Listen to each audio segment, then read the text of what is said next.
Welcome to the second annual Dare to Be Free virtual conference. Are you ready to break free from feeling unworthy, unseen, unloved, or depressed? Well, have no fear.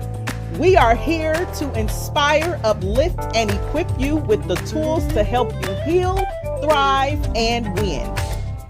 Sit back, relax, watch, and interact as authors and therapists and speakers and survivors and even a celebrity guest, Netflix's own Frank Oakley III of Sweet Magnolias, help address root causes of what's holding you back, provide practical tips and tools for healing, spark meaningful conversations with Fireside Chats, and offer exciting live entertainment, giveaways, and more. And now, your host, Lady J. All right, everyone. Welcome to the second annual Dare to Be Free virtual conference. I am so excited to share this event with you all. And I'm so excited that we're able to bring it back since COVID. And man, do we have a phenomenal conference and lineup for you all today. I am so excited and overjoyed to be able to pour into and give back for those who know me and know me well. I love to be transparent and use my experience and partner with others to pour into, encourage, empower, uplift, and educate others. We all know that we've seen it across social media and in society. We see people committing suicide left and right, even kids as young as 8 and 10. But not only that, sometimes we all have moments in our life where we feel down, we feel depressed, we feel like giving up, we're burnt out, we have low self-esteem. And this is what Dare to Be Free is all about. It's just a chance to get rejuvenated. If you just need a boost, if you just need a pick me up. So we have live performances today. We have giveaways. We're going to give away some. We're going to give away some books. We're going to give away tickets to an adventure zoo. We're going to give away tickets to Dave & Buster's. We're going to give away quite a few things. So stick and stay. Don't go anywhere. We are going to open up with a performance and entertainment really quick, and you'll learn more about some of our guests today that will be joining us for the Dare to Be Free conference. So, without further ado, you are going to hear first from Fatima Knox and Josh Humphrey, One Yes Away.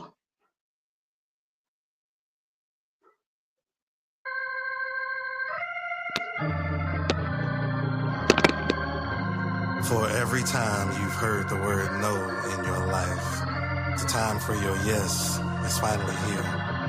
We've come to encourage the believers that you are one yes away.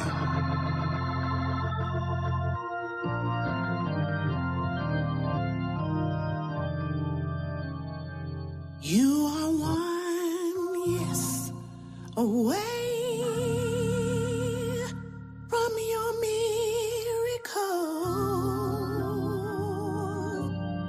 You are one yes away from God's divine plan. You are one yes away from your destiny.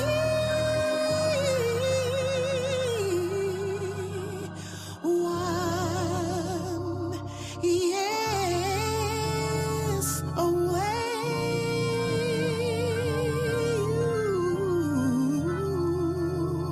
You are one yes away from your miracle. You are one yes away from God's divine plan. You are one yes away from your destiny.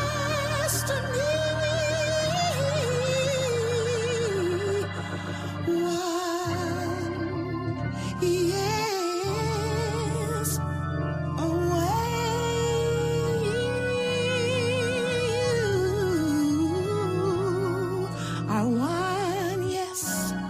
away from your breakthrough. You are one, yes, away from deliverance.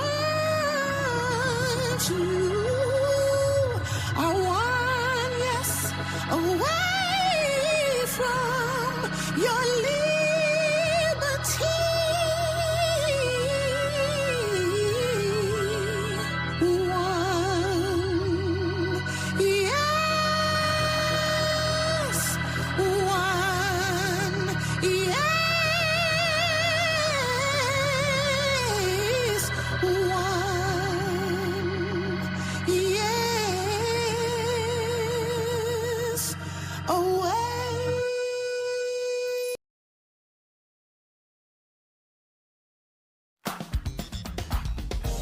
David Miles is an award-winning international speaker, pastor, professor, and consultant. A suicide survivor and resilience advocate, he inspires audiences with topics like intercultural agility, effective communication, and overcoming adversity through self-awareness, action, and resilience. To connect with David, visit www.onedavidmiles.com. Ron Godfrey, a multi-award-winning SAG actor, producer, author, and entrepreneur, embodies persistence and resilience. His motto, Grind and Conquer, defines his work in major film and TV roles, inspiring others through his personal journey and accomplishments. To connect with Ron, visit www.rongodfrey.com. Sean Young, a U.S. Army veteran, podcaster, life coach, and peer support specialist, survived a suicide attempt in 2018. Now, he uses his lived experience to help others overcome trauma and find hope in their darkest moments. To connect with Sean, visit linktree/Sitting with Sean. Billy Bird Sr., a soulful R&B artist turned gospel musician, weaves his spiritual journey into his music.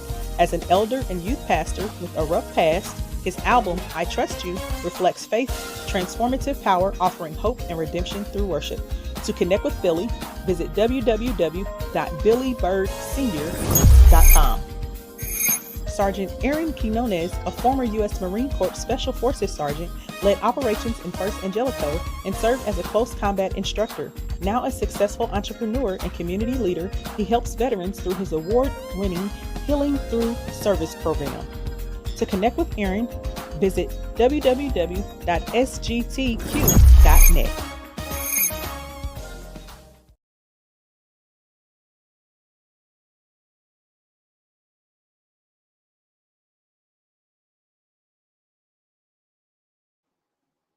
All right, now you all have gotten to know our Fireside Chat guest for today for his voice, Fireside Chat. So, without further ado, let's welcome them to the stage. We have Sergeant Q, we have Mr. Billy Bird Sr., we have David Miles, and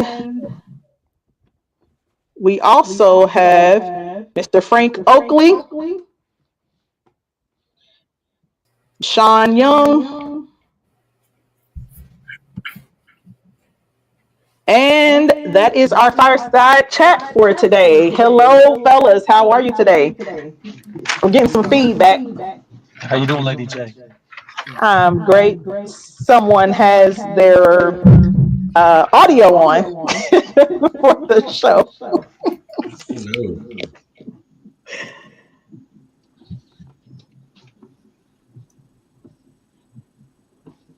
How's it sound now, Lady J? All right. I'm still getting it. So let's see.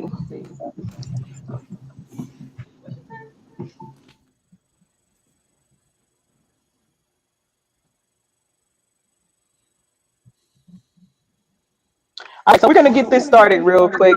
I'm still getting some feedback. So, fellas, can you share real quick, each and every one of you, where you reside, please, and why you chose to be a part of Dare to Be Free? I'll kick it off.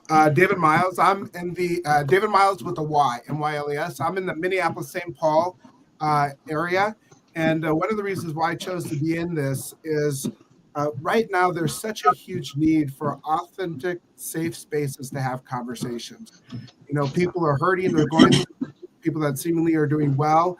And the reality is people aren't talking about this. And sadly, they talk about it after it's done. And so, Lady J, and to these esteemed gentlemen, thank you so much for being a part of this. I'm honored and excited for what's going to happen after.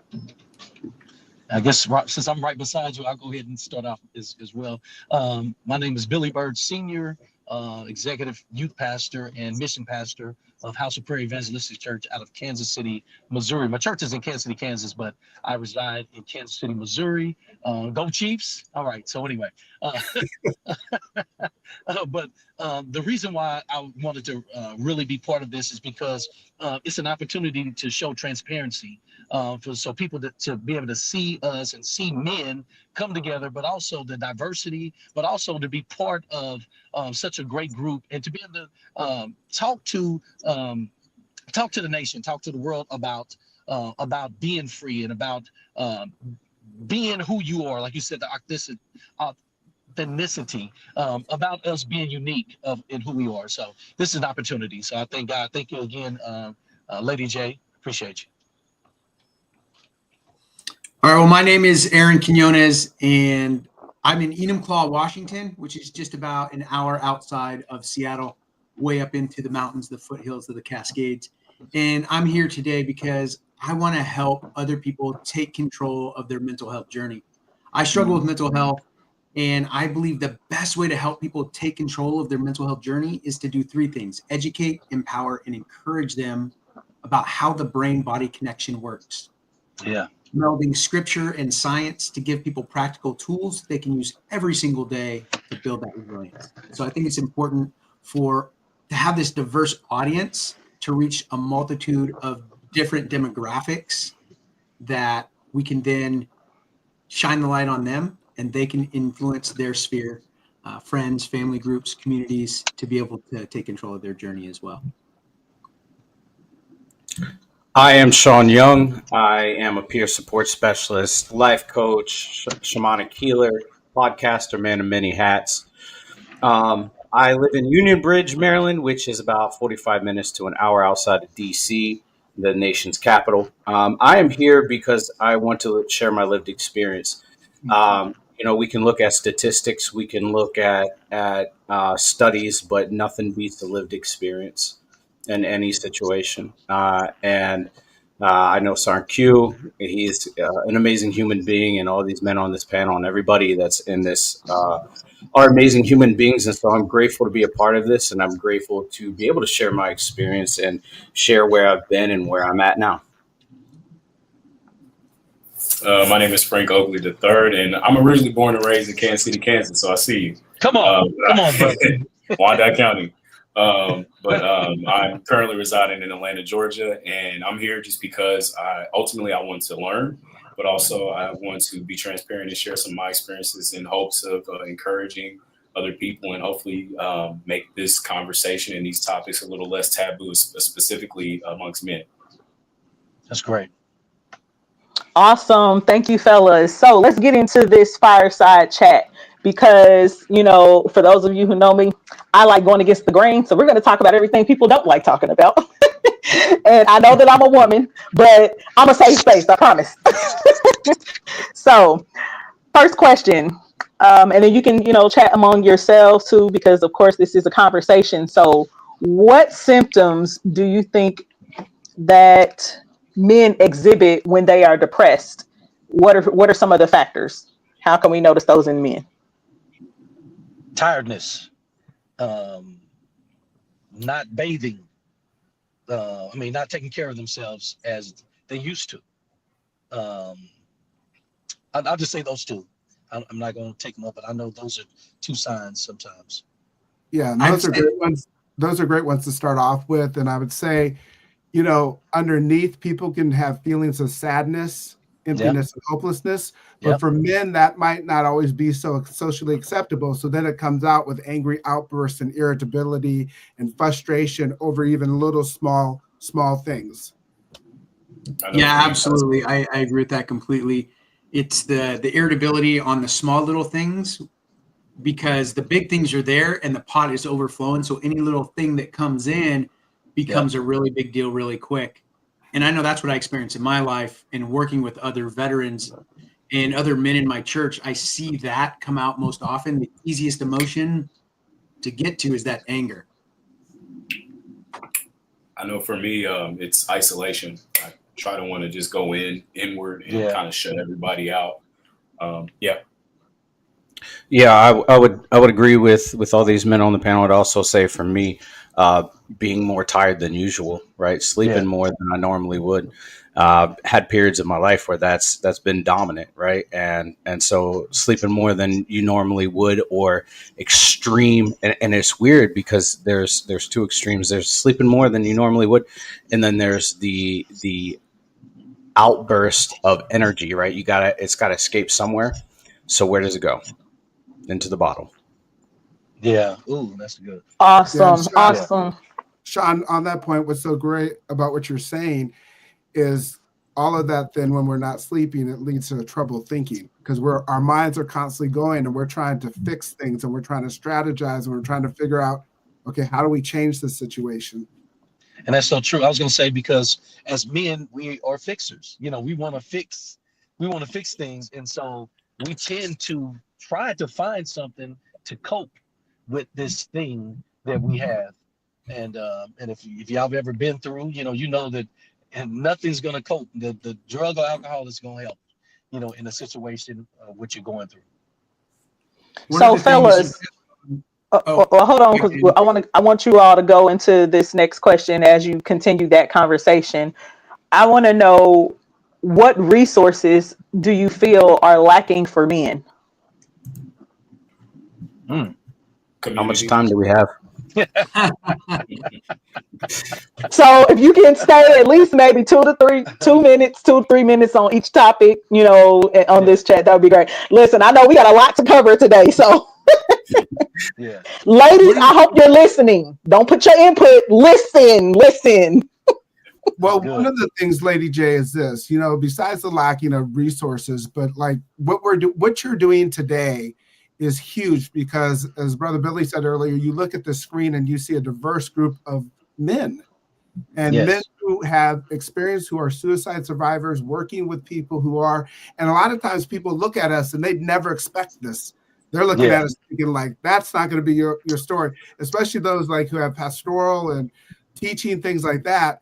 As a pastor, teacher, professor, people are usually like, I would have never thought that was your story. Exactly. And they'll say, one, I can't believe you talked about this. Two, I would have never thought that this is a story. Three, I can't believe you talked about it. Four, this is where I'm at. And so the authenticity. So for people not beating up men when men actually get real, because sometimes people say they want men to be real, but they don't. It's so true.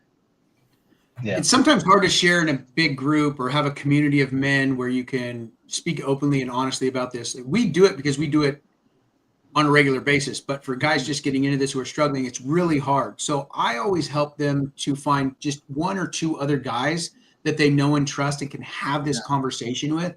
And what I explain to them is this, is that the best way to build mental resiliency, and there's all kinds of studies out there that prove this, is to be helping other people. I wrote a whole book and have a whole nonprofit based on healing through service. God showed me that there's healing from trauma by serving other people, because when you're helping others, you're building dopamine, oxytocin, serotonin, and endorphins, which are the four main chemicals you need to have a healthy brain. So when we're open and honest and helping one another in that one-on-one or two-on-one scenario with other men, we're building our own mental resiliency. And here's the important part. If you're struggling and you don't reach out to those guys, you're not doing them any favors. You're actually robbing them of the opportunity to build their own mental resilience, because that's the best way for them to build their mental resilience, is to help you through that rough patch that you're dealing with. Mm-hmm. And so when I break this down to the guys and I explain what we did in the Marine Corps and what we did in the small teams in Anglico, where every guy was supporting the guy to the left and to the right, the one up, one down, and how that built camaraderie and that made us successful on the battlefield, I explained to them they can use that exact same thing on a new battlefield, the battlefield of the mind. Absolutely. I agree with that. And I think for me, it goes to getting around and doing what we're doing here, getting around like-minded people and talking about things that you can't talk about in the open, right? Like we can't just walk down the street and be like, "Hey, you want to hear my story about suicide?" Like nobody's gonna listen to us, right? But getting around like-minded people and actually taking the time to listen and not just hear, but listen with your heart and with your brain, because your brain is going to tell you one thing, but your heart's going to ultimately tell you another thing. And finally, I think one of the resources that we're missing is the ability to voice these things, these concerns that we have, and people take us seriously. It's because like all the other men have said, we're fixers, right? And we're supposed to be able to fix things, but how can we fix things if we can't even fix ourselves? And that was the biggest issue, one of the biggest issues I faced. Like, how can I fix anything in this world if I can't fix myself? And so I think one of the things that this world is missing is a set of ears that lead to the heart and the brain. Yeah. All right, fellas. Real quick, what are some of the most common contributing factors to depression and suicidal ideation among men? Not being able to have a support group or someone to talk to. I think that's our main thing of not. Um, I believe our pride and ego of men, because we're built to lead. You know what I'm saying? That's a thing that and we often don't know how to lead. So, but we have a facade of leading. And so when things start to fall on us and start to crumble, we don't have a outlet to talk to anybody without feeling embarrassed, without feeling some way. And so that's where things begin to shatter. That's when we begin to fall off and start to do things that's not good for us. And so if you would ask me, that's what I would say is having a sounding board without feeling someone looking at us differently of when we say something. Massive life changes that we can't control. I know one of the leading situations for me. Well, two of them was leaving the service. So I was getting medically separated from the army, and I couldn't figure out like what was next in life. So I felt like I was gonna fail regardless. And I was also going through a divorce, right? So two nasty situations that were out of my control that I could not fix on my own. And so the lack of control really, not not obsessive control, but the control that we're supposed to have in our life was gone. I would say, Man, go ahead, brother. I would say a lack of purpose. Men, we're very purpose driven by That's design, good. and when we don't have purpose or feel like we don't have purpose, that it can be a real quick, nasty spiral to that space mentally and emotionally. So, yeah, yeah. For Yeah, me, I it would was a lack of understanding what was physically happening in my brain. Everybody thinks that a mental health crisis is just in your brain, but there's actually physical components inside your brain that are malfunctioning. And we need to learn how those things operate. Guys are fixers. And so that's what I did. I studied how the brain operates, and what happens during a mental health crisis is that our cognitive thought process is reduced. Our ability to think, plan, and make good decisions, impulse control is all impacted.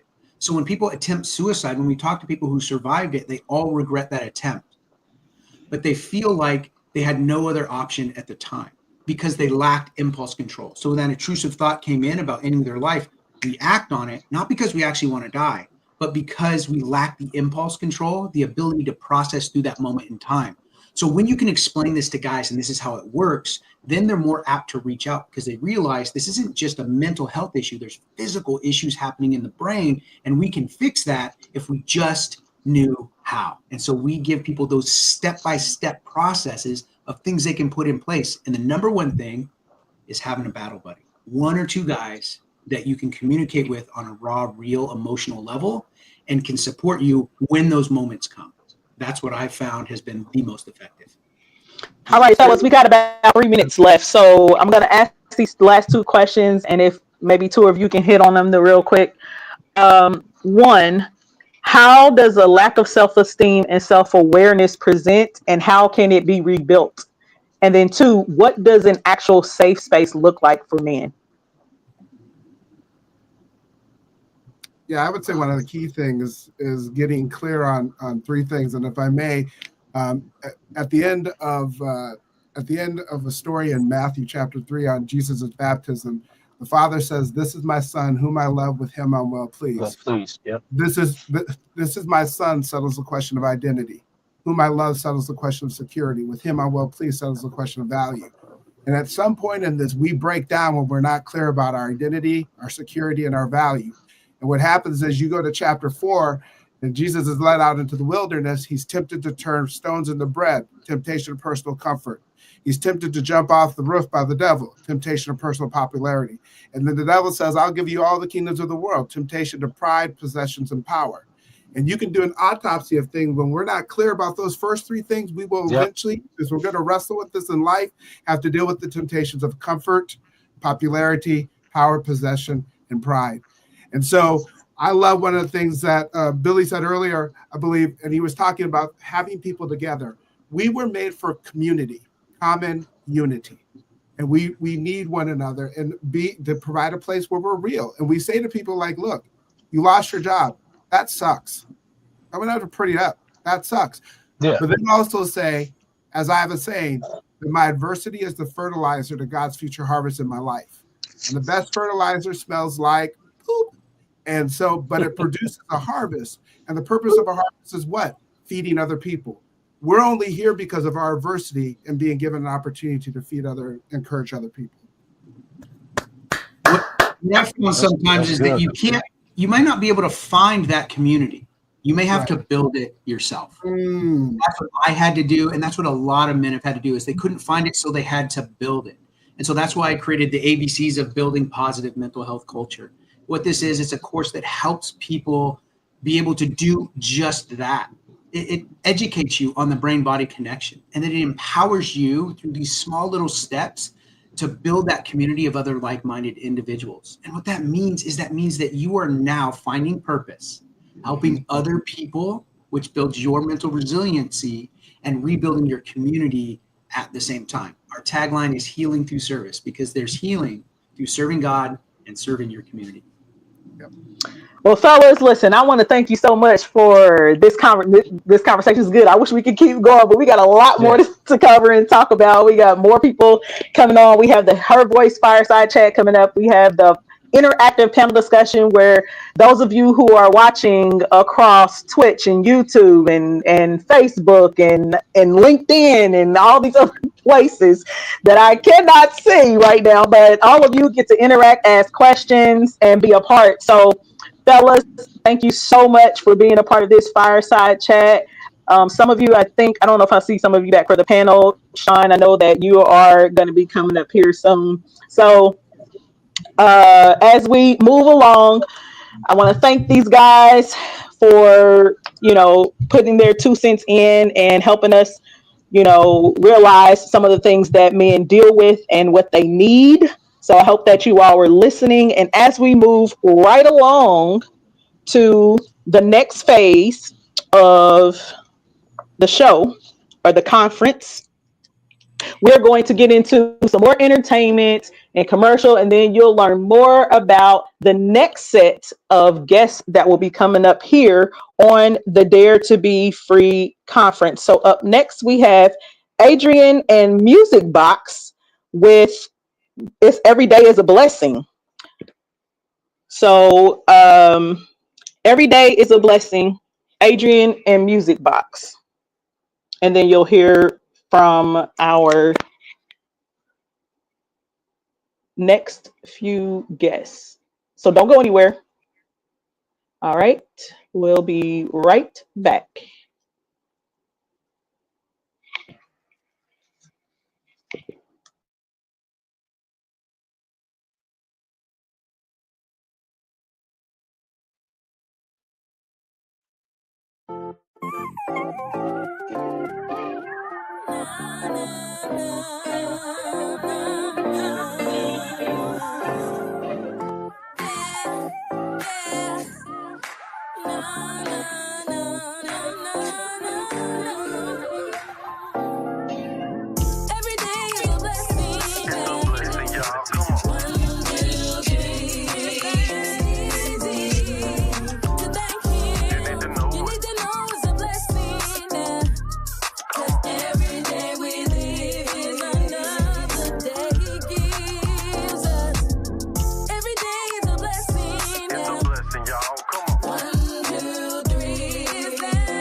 round and round about. Angel. Every day we wake up, another day to make up. Our will to do His purpose is perfect in you. Every day is a blessing. It's a blessing, y'all. Come on. 1, 2, 3, it's that easy to thank Him. You need to know You it. need to know it's a blessing. 'Cause every day we live is another day He gives us. Every day is a blessing. It's a blessing, y'all. Come on. 1, 2, 3, it's that easy to thank Him. You need to know You it. need to know it's a blessing.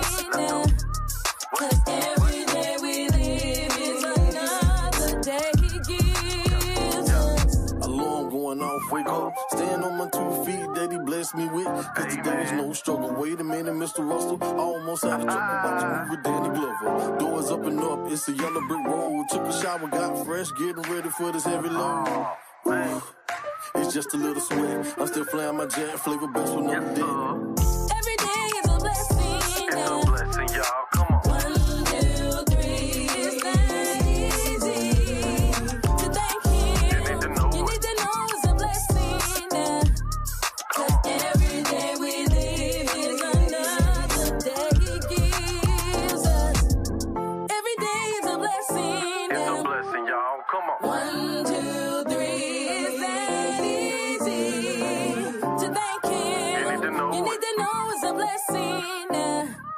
'Cause every day we live is another day He gives us.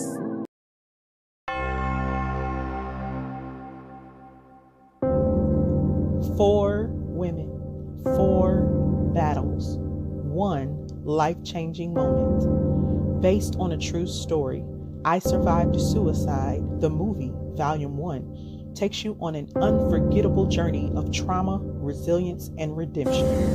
Watch as lives on the brink of despair are forever transformed by unexpected hope. This isn't just a movie, it's a movement. I Survived Suicide shines a light on the struggles many face and the power of shared stories to save lives. Experience the story and join the movement. Be inspired, be moved. Witness the power of hope. Watch I Survived Suicide, the movie, Volume 1, available now. Visit www.egotvnetwork.live to watch. Available on streaming platforms soon.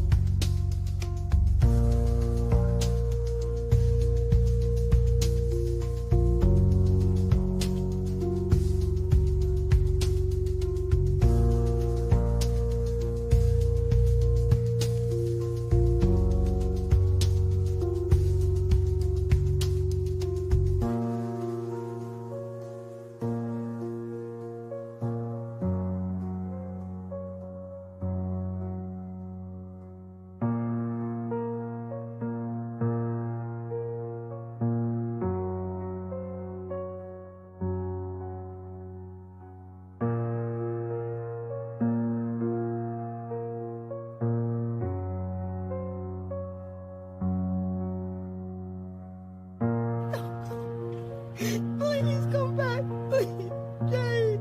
Baby!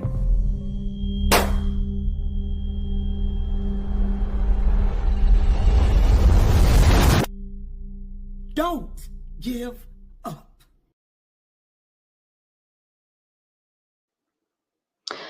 All right. So before I introduce our first featured speaker for today, I would like to do a giveaway.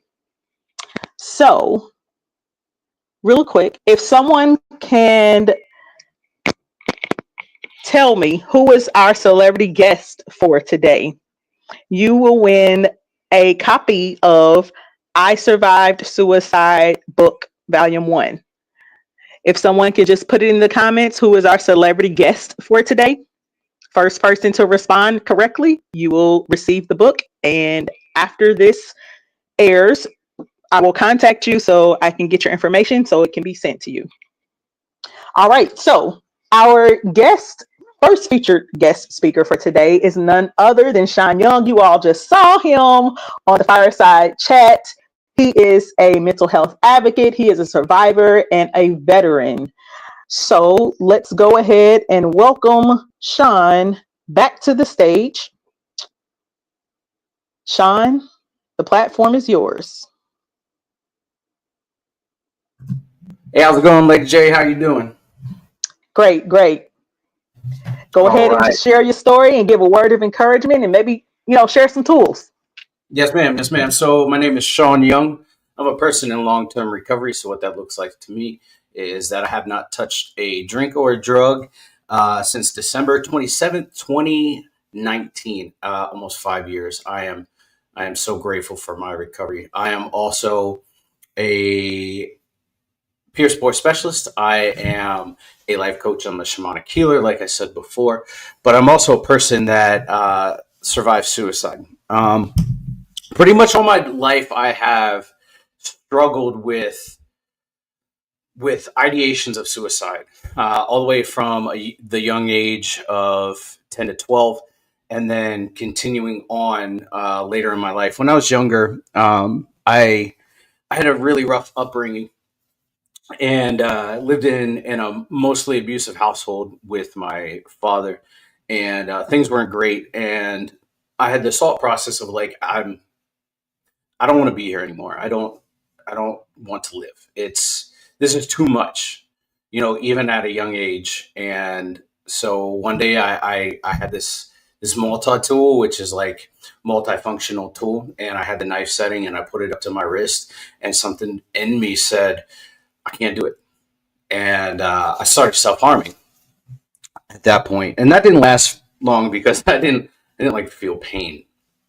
And I think as humans, we don't like to feel pain. That's why we have so many vices that we escape to and we run to, and these situations um, in which life would be much better if I wasn't in pain. So naturally, I didn't want to feel pain, so I didn't follow through. I joined the army in 2006, and life was rough for me. I didn't have this willingness to die. I just didn't really want to live, and I was on this deployment in 2010, and it was rough. It wasn't the roughest one, but I was run ragged with um, little to no energy left in me. And when I went home and at the end of that deployment, I just had this screw it mentality, and I turned to alcohol and drugs. Yes, while I was in service, I shouldn't have, but I turned to alcohol and drugs and was living a much riskier lifestyle than I normally would have.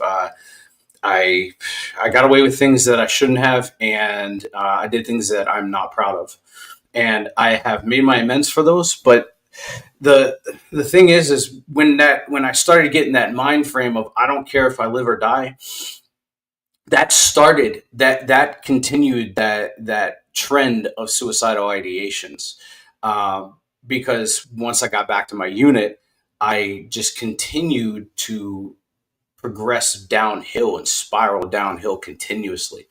And as I kept snowballing out of control, I got to a point where I would just cling to the first thing that showed me love because I didn't know how to love myself and I couldn't love myself. And so the first thing that I could cling to was a woman. And I have a daughter by that woman, and I'm so grateful. She is an amazing human being, but I wasn't the best version of myself for myself, and I wasn't the best version of me for my child or my daughter. And so we ended up splitting and getting a divorce. And shortly after that, I got remarried, and I moved from from North Carolina to Alaska. And that's where like my mental health started to deteriorate really quickly. And I mean, like at a rapid pace. I got to Alaska to that unit. They were slated for another deployment. And I went in to do this pre-deployment memory test where I would check the functions of my brain, like short-term, long-term memory, reaction time, all that other stuff. And I miserably failed it. And this doctor looked at me and said, "Hey, you've got traumatic brain injury, and we need to get you treated." All the while, I was in charge of a group of men, a group of 7 men, and we were in this office, and I was doing things I'd never been exposed to before. While I was in this office, nothing bad, just paperwork. I was a line soldier, so I essentially was out there living in the dirt and kicking up dust and getting in firefights all the time and being exposed to harm and jumping out of airplanes. That was my life. And I got to this point in 2017 where the Army said, we can't use you anymore. You're too broken, and your injuries are going to be far worse for us to treat than we are willing to put into you. So they started the process of medically separating me from the Army. And at that time, my second marriage was starting to deteriorate in front of my eyes. And I was so busy with trying to take care of myself in the hospital that I couldn't actually figure out what was happening in front of me.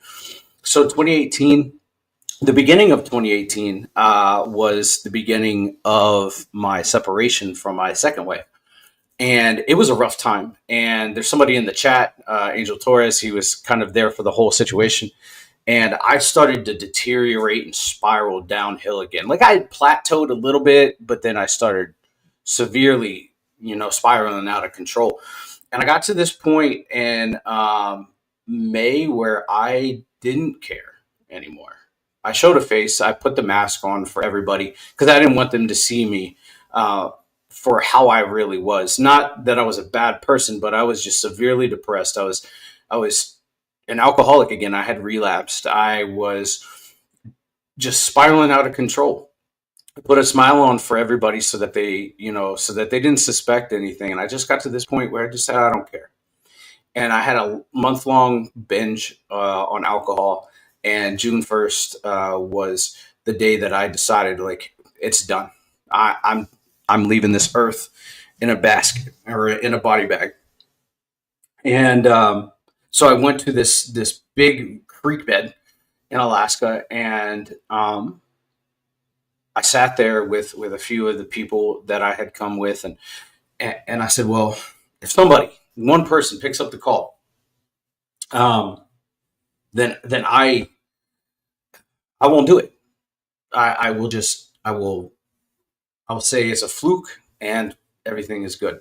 Well, I made 32 phone calls that night, but 32 phone calls that I made were out of the time zone that I was in, and I knew that the people were asleep. So I self-sabotaged, and I said, I just don't really want to do this anymore. I'm so sick of life. I don't have this career that I had worked so hard, 12 and a half years on. And I'm getting divorced, and my daughter, and I was coming up with reasons why I didn't want to live anymore.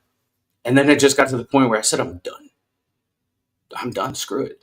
And I drank enough to kill a small army. I killed about 5 bottles of different liquor.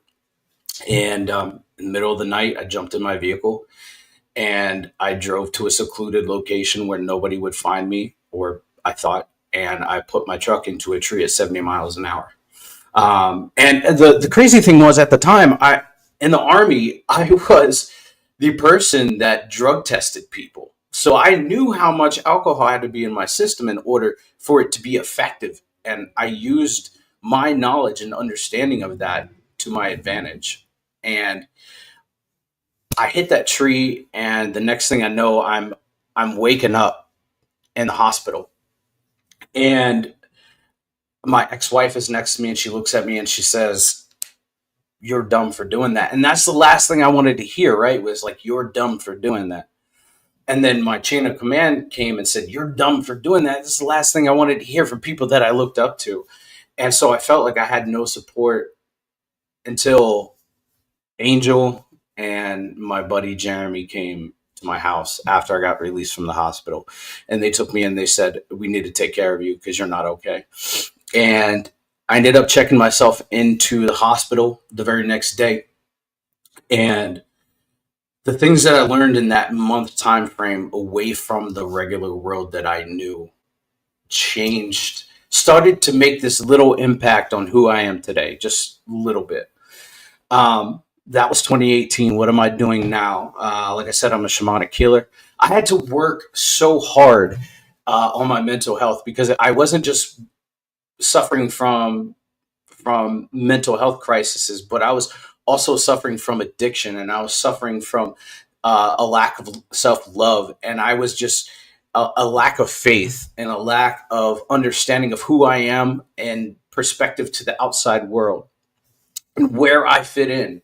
And I started working on becoming a peer support specialist. And when I became a peer support specialist, I ended up moving on and working. And now I'm a life coach. And I am also, like I said, a shamanic healer, where I use my spiritualism and what I believe in the energy from the earth to help people heal from what is bothering them. And not to say that Western medicine doesn't work, but it doesn't work for everybody. And it didn't work for me.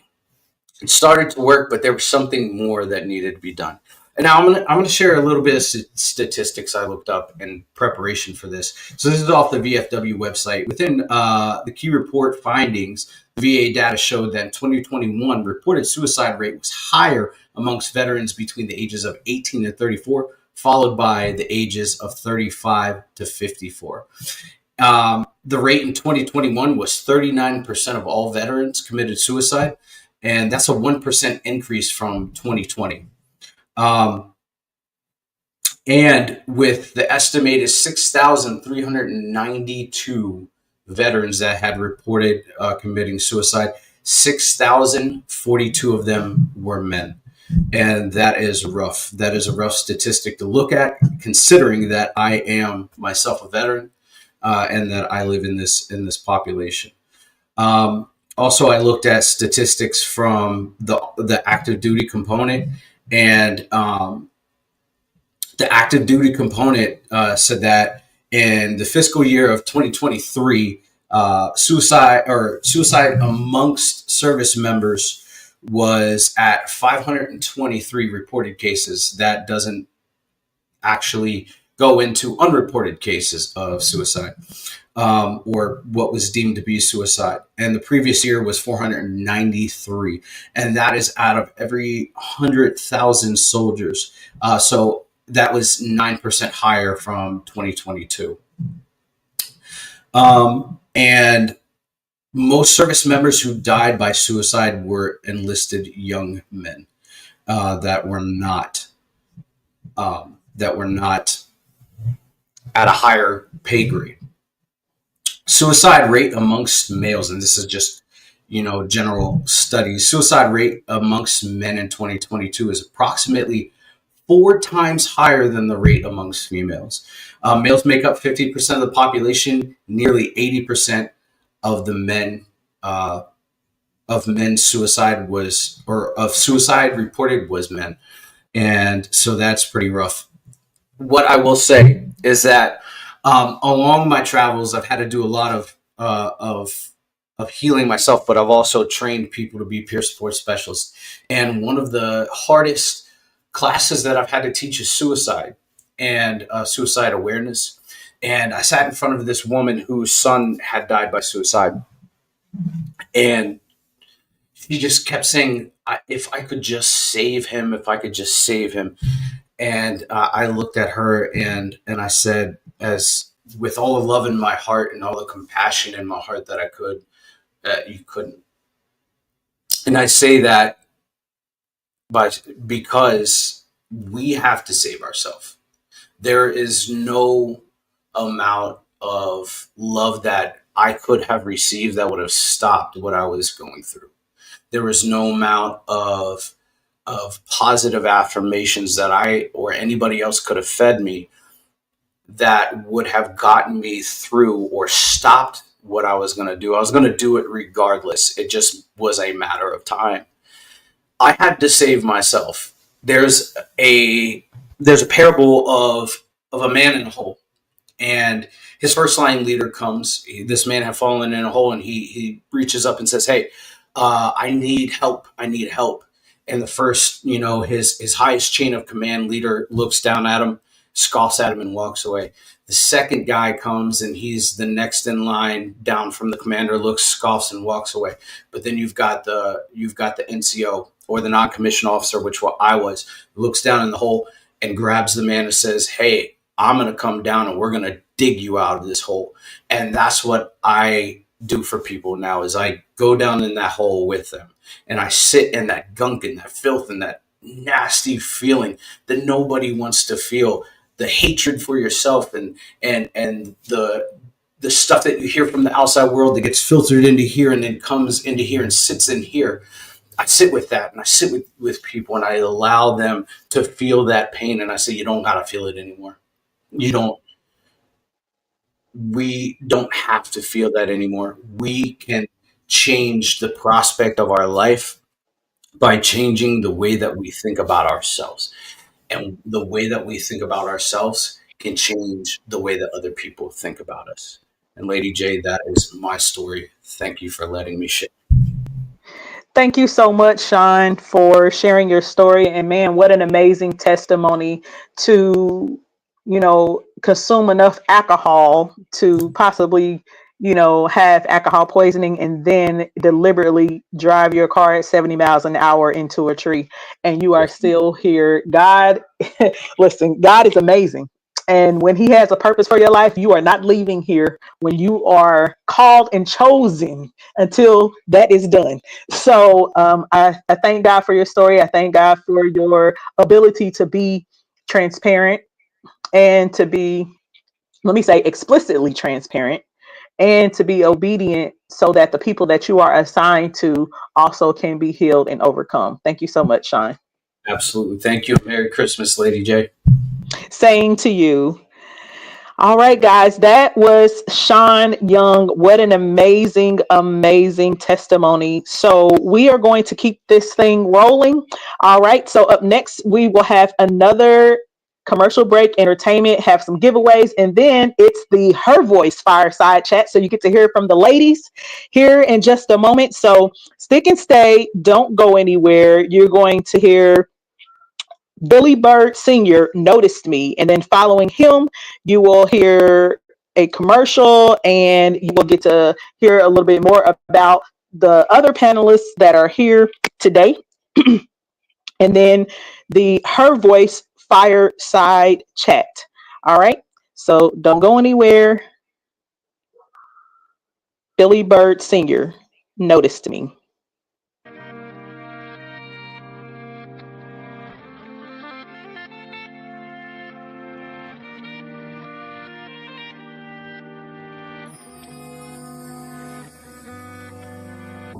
I know I have a past that made me feel this way.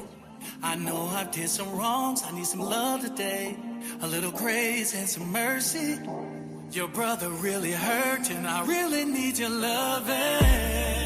I'm tired of doubting myself, fighting myself. Does anybody hear me? Lord, I'm calling on you, cause your word tells me to.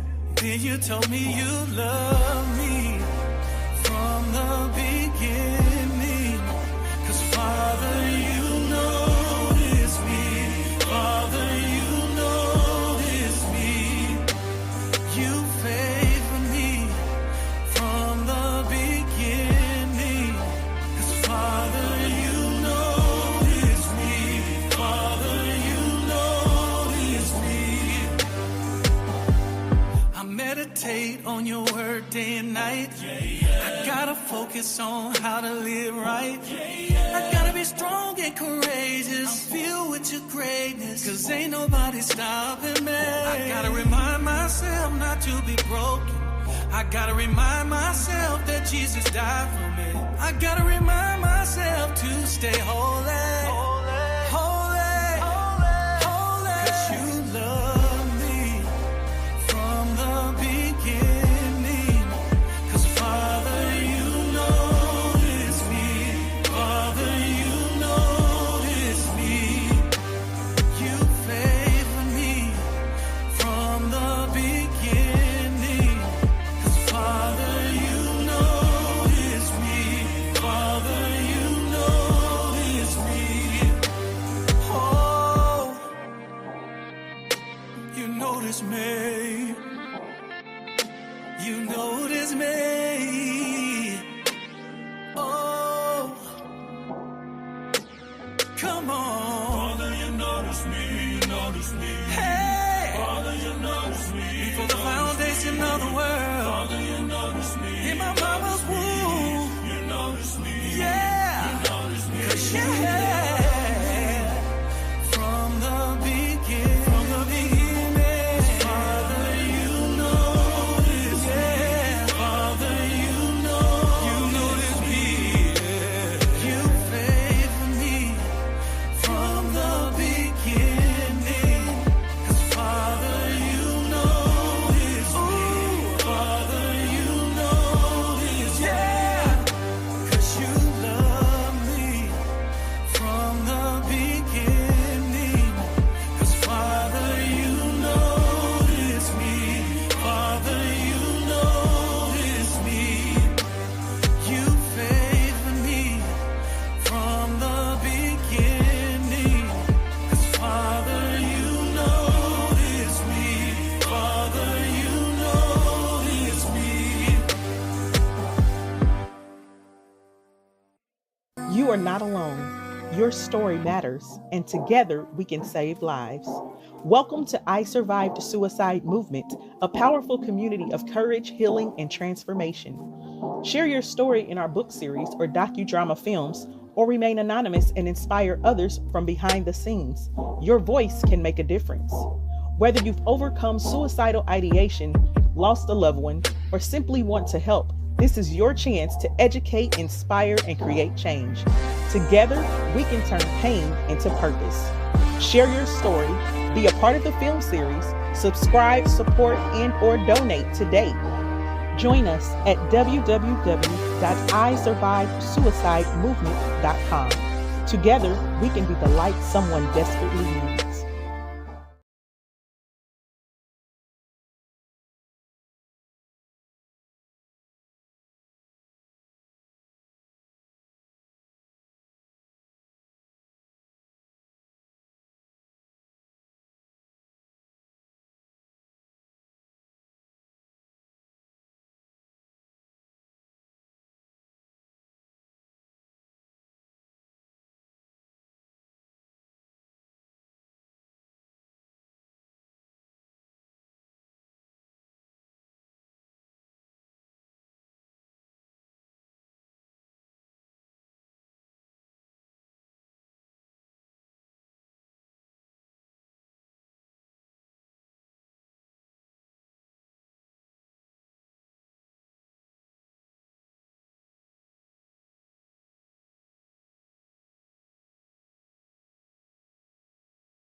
Contributing author Danielle Norris is a poet, social worker, and youth and family advocate. She has dedicated her life to standing in the gap for those who need help and healing. Her education, coupled with life experience, gives her a unique set of tools to help those whom society may deem unreachable.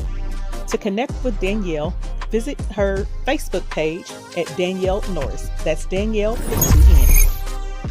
As a certified life coach with a BS in psychology, Jessica Cofield named a top coaching consultant of 2023 by USA Today. She specializes in suicide intervention. She helps clients overcome personal struggles with compassion, knowledge, and lived experience.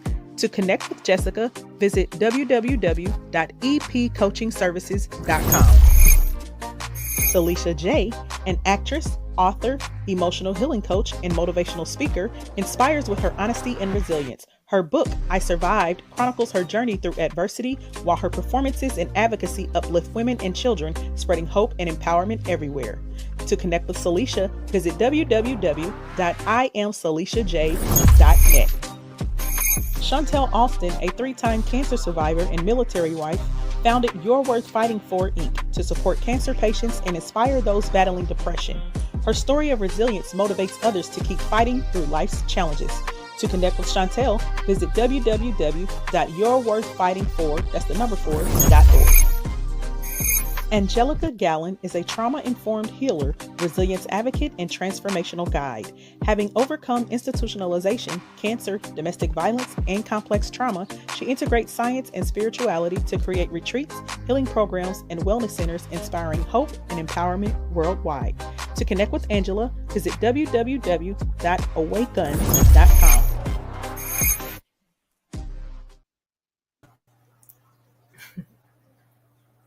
Now we have our Her Voice Fireside Chat individuals, speakers here on the Dare to Be Free conference. We have one person, your camera, I think that's Danielle.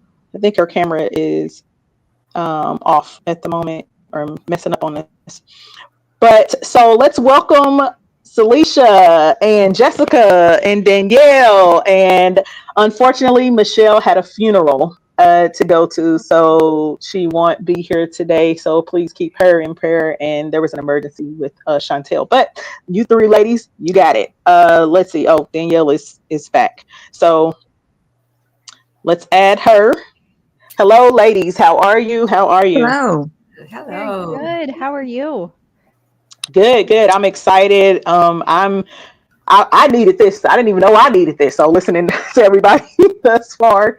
But so fireside chat real quick. Let's start with you all telling everybody where you reside and why you chose to be a part of the Dare to Be Free conference. Wonderful. Is there anybody going in? Okay, I can start. Yeah. So my name is Danielle Norris. I reside in Indianapolis, Indiana, and I just wanted to be a part of this Dare to Be Free conference for so many reasons. But I think the top two is that I have personally had my own battles that I have survived, and I'm still surviving and still navigating through in a healthy manner. But also, I work in a school as a therapist. And this year alone, we've had 3 students that have had success in completing, in ending their journey. And it has impacted our school community in a very big way. And I just want to be a part of something that is getting the message out here that this is 100% preventable. And that there is hope.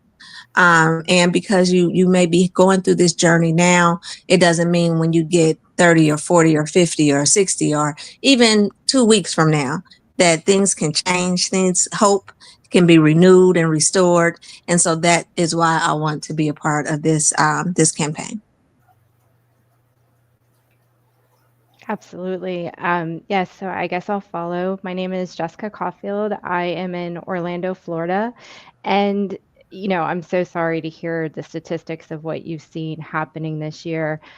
But for me, it's, there's so many people suffering of all ages. And like you said, suicide is preventable. So it's really just being a part of something to say that there are other resources away from that suffering. And, it's just really getting more education out there about what those things are and how people can seek help. And my name is Celicia J. I am located in Atlanta, Georgia. And being a part of this movement is important to me because based on my own experiences, but I feel as if that suicide is like one of the things that people don't like talking about, but it happens every single day. I'm sorry about the losses of the students at the school, but that's the reason why it's so important for us to bring awareness to everyone and pay attention to the signs and focus, because people, they're crying out in different ways and we are ignoring the signs, and it's avoidable. It could be treated, they could be helped. So this is the reason why I wanted to be a part of something as important as this. And I'm grateful for you allowing me to be a part of it. Thank you, Lady J. No problem. Thank you so much, ladies. And of course, for those of you who don't know, I myself also am a 4-time suicide attempt survivor. I also have experienced a lot of trauma. I know Danielle personally. I know Celicia personally. Danielle is actually one of the founding members of the I Survive Suicide Movement platform, and we do this work for real every day, all day. In our work and outside of our work. So I want to thank you, all ladies, for agreeing to be a part of this I have actually been withholding emotion since this since this conference began, because just listening to everybody and seeing this come to fruition. And like Celicia said, and like a lot of you said, this is a topic that a lot of people don't like talking about. And I know the Dare to Be Free conference is not just about suicide, but that is the ultimate, I'll say, go to for people when they feel that there is nothing left, like there's nowhere else to go. And so there's so many other things that we don't like talking about that lead to those things. And so, when it comes to trauma, when it comes to hardships, it could be finances, it could be low self-esteem, it could be anything. And sometimes it could be burnout, so this Dare to Be Free conference is to empower, uplift, and encourage everybody, whether you are suicidal or not. If you're just having a bad day or a bad month or year, you just feel down, you know, this is for you. So ladies, let's get into these questions for the fireside chat so you all can, communicate and have this conversation. So what symptoms do women exhibit when depression is a factor? Withdrawal is one of them. You find yourself not wanting to be around people or talk. You might not answer the phone. You might just want to sleep. That's one of the things I realize, that people they sleep a lot. They seem like they're depressed. They're not their normal outspoken, loud, or whatever, laughing self. They completely turn their personality around. That's something that you really need to focus on. If someone changes just randomly, they're experiencing something, and you might want to call them out on it. What's wrong? Yeah, I'll agree with that. It's the disconnect, right? Like the disconnection from ourselves, the disconnection from life, the disconnection from things that we enjoyed. And in some ways, the disconnection from the heavy burdens that we're carrying, like the inability to share, the unwillingness to share those things, because I think we can get trapped in this place of isolation and feeling so alone, and that hopelessness just starts to ripple through. And so it really disconnects all areas of our life. And so the symptoms you talked about, absolutely. Yeah, I definitely would agree with the typical symptoms, the withdrawing, the sad talk, just even recognizing that the negative self-talk that we say to ourselves. But I don't want to I don't want us to forget how it could be, we could have those hyper symptoms, but there's also a hyper um, um, symptomatic process that happens too. Sometimes, and I know for a lot of youth, it's a hyposexuality. They are trying to get this feel good chemical because they are fighting through this depression. So they are having a hyper sexual activity. And it's not because, oh, they're just trying to be fast. It's no, they're trying to feel good. And they are trying to get that dopamine, that natural chemical that is released in our bodies. When sometimes depression may show up as a heightened sexual activity, it may show up as overeating, because we know that food give us that same type of feel good feeling. That's why it's called comfort food, and we will get caught up in that sometimes, of eating that comfort food, just because, not so much that we're hungry, we just want that feel good feeling.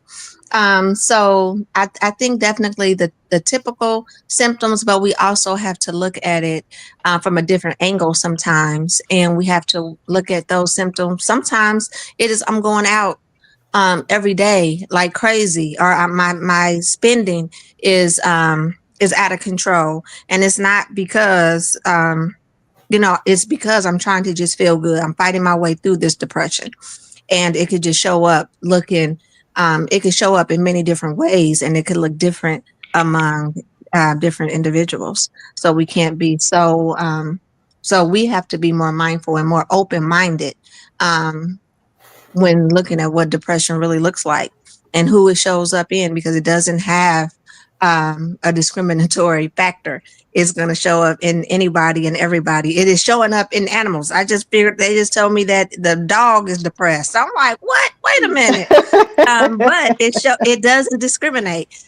So it could show up in many different forms. All right, ladies. So real quick, in about, let's say, 3 minutes, let's talk about how does a lack of self-esteem or self-awareness present itself in women, and how can it be rebuilt? Because we know that women have a very hard time with accountability, being held accountable. A lot of us feel like we are above reproach, and we get offended when we are being corrected, when being corrected in love is actually going to help you. And I can, for one, attest, I put up both hands and say, I was that way when I was younger, but that was because I didn't have anybody that really, the people who were supposed to love me and care for me did not. They treated me like I was a burden. So share a little bit about what you think self-esteem and self-awareness looks like in women, and how can it be rebuilt? Yeah. For me, I think um, confidence plays a big factor in that. Definitely self-confidence and just knowing who you are. And when you don't know that, and for many people, I know for myself, I didn't really come into really who I am as a woman until I was probably till I was about 32, 33, maybe even 35, if I'm really, really being honest. But I didn't get that confidence and a firm understanding of who I am until I was that old. So just imagine from 0 to 35, I was out here living a whole bunch of life. And it was very unhealthy. But once I got into the know of who I am and what direction I wanted my life to go in, it helped me to combat things like depression. Like I wasn't as depressed because I had a surety of who I was. So when you don't have that surety, that could definitely aid in your depression, and you don't have a roadmap to where you're going and how you're getting there. If you're just living amok, kind of, and from 0 to about 35, I was kind of living amok. Um, and it showed up, and it showed up in depression and suicidal thoughts and ideations and attempts. Right. Yeah. I agree with that because I think when you have a low self-esteem, you look for reassurance from other people. So that makes us be, I can speak for myself, promiscuous, because you're looking for that love from someone else versus trying to find it from your inner peace or your inner self. And Mm-hmm. a lot of, especially the youth, you don't really start feeling confident unless you were brought. A lot of people don't have the two parent households, and the confidence is not taught to them. So when you're not confident in yourself, you don't really start feeling confident in yourself and who you are, and knowing who you are as a woman or a person individually until you're in your 30s. And so all that, you're just flying free, trying to figure things out, and you look for it from other people. It's called self-esteem. It's how you feel about yourself. And we don't understand that until later in life. So Yeah, I agree completely. And I work with a lot of youth, and one of the things that I try to skill build is worth, right? Like let's define your worth, your value. And I think no matter what our age is, and me too, my journey with my self-worth started at 30, and it's when I had to take the narrative of who I was back, right? Like the narrative that had been programmed onto me was not one I wanted to carry, and it certainly wasn't producing healthy, positive, self-reflective, self-worth results. I mean, so I think, the action that we can take and teach our younger kids that haven't gotten the life experience to say enough of this old narrative is create your own narrative. Fake it till you make it sometimes. I mean, list those things out, put them as goals, try them and test them. And it's a roadmap to keep you from going completely off course and doing things that are so out of character because you don't even know, or you're disconnected from the character of who you are. So it's a huge factor in our human condition, and it's a driving force to a lot of our strengths and our resiliencies and our motivation. So I think it's one of the crucial pieces we should all learn in our development. Awesome. Awesome. So, ladies, the men had a question that was specifically for men. And so I'm going to ask this question because it pertains to women specifically. So, how do we begin the process of unlearning the unhealthy habit of just pushing through trauma and pain in order to keep working or keep doing what we need to do and without addressing it, because we have what is called the superwoman syndrome. Mm-hmm. Yeah. For me, I think honoring what we're feeling in that moment. We don't gotta what we do, I'm gonna say I know what I do, what I have done in the past is I compartmentalize. And so from 8 to 5, I can't even think about whatever. I can't think about my own personal feelings. I have to show up at work and I gotta be in this work mode. But I have learned that I have to honor what I'm feeling. If it's at 9 o'clock and I'm on the clock and I'm thinking about something from home or I'm thinking about something else, I have to go ahead and sit in that for a few minutes. And I have to be able to assess where I am in that, so that I can deal with it. It don't mean that I'm just going to clock out and take the day, but sometimes it might mean I got to clock out and take the day and deal with me for a minute, and put everything else on the back burner. So I think that one of the things that we can unlearn to do is showing up for everybody else and not showing up for ourselves. Right. And main thing for me is just I always read my Bible. When I am feeling lost and I feel like I got a lot on my plate and everybody's coming at me with what they got and I can't address what I got in my own situation, because we, women, we don't tell everybody everything we got going on. We kind of keep it to ourselves. And especially when you're like the dominant person in your household or in your family, Mm-hmm. people always bring their problems, not considering that you are human and that you might have your own situations. So I stay prayed up, and when I'm feeling overwhelmed, I start reading my Bible and just praying and talking to God. And sometimes I just might even go in the shower and scream. Whatever it needs to happen in that moment, that's what I do. But I do take time for me, and I think that that's very important for any woman, anybody. Take time for you. Address your feelings, address your problems. Don't let it just build up, because that's where that depression comes in, that suicidal thoughts, and that's when the enemy takes over. So Mm-hmm. Yes, definitely. That time with yourself is huge, and I think, I mean, both of what you guys have said, absolutely. But I think too, women were always so quick to think about everybody else's needs that we never have the time left over. It's not that we don't care about our own. We're just so exhausted or burned out from giving to everybody else that we don't even, without taking that time, without touching base, having your faith, like you don't even know what you need anymore. You just know you're not happy. You know that you're struggling. You know you have these negative thoughts, like all this stuff is going on, but you can't even put your finger on necessarily why or how or what's going on, and so how do you even like start building your way out of it? So I think I would say we need to unlearn not connecting to ourselves and being able to identify our own needs, because when you know Mm-hmm. your needs, you can advocate, you can speak it, you can put boundaries, and now you can build a life away from those things that are dragging you down. It's not easy, but that's how you can get started. So that's what I wish we could unlearn. Awesome, ladies. So we have about 5 minutes left. And so I'm going to ask this last question because it definitely is needed. And I don't think some women realize the damage that they do when they operate in this way.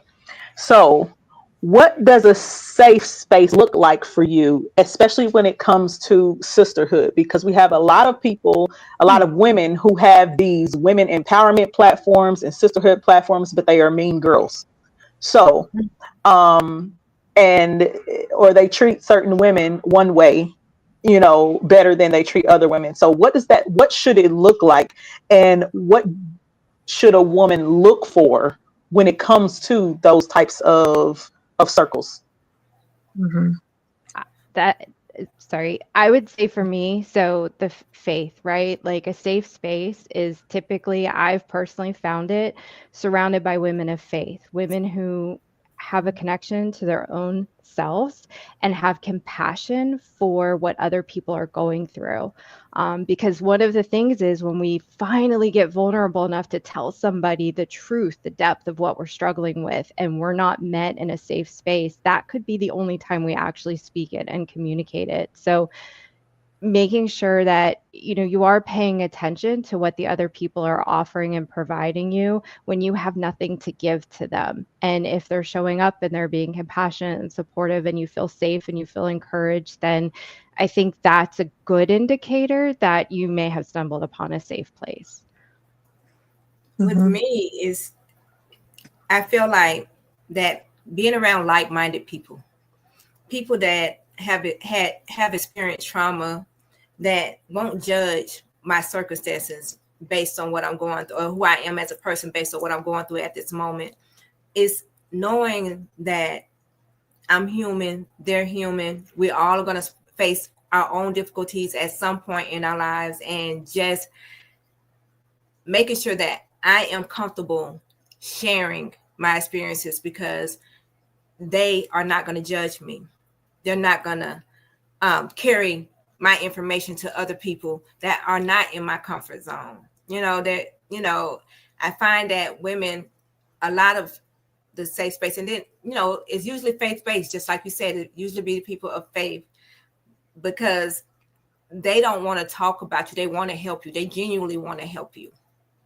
And so that's what a safe space looks like for me. And that's what I try to keep mine in. Just somebody I know is not going to make me feel like I am less than because I'm going through something in this moment. Yeah. Thank you for that. I think that a safe space, creating safe spaces for me is that I often get told that I'm a safe space for people. And I think that one of the things is I am consistent. So I think that consistency plays a big part of being safe. But not only am I consistent, I am very transparent. So, and I'll share, I don't sit with judgmental ears and judgmental eyes. I lead in love. And I need spaces that are led in love, that are created in love. But I think that people need to really get a firm understanding of what love is and how it shows up in places and spaces, and even in leadership, and how to lead in love. And so I feel like people truly understand that, and even these mean girl cliques that mask behind women's empowerment and stuff like that, I often look for a mirror in these spaces. Can you see me, and can I see you? And what you see in me, is there something that you see in yourself?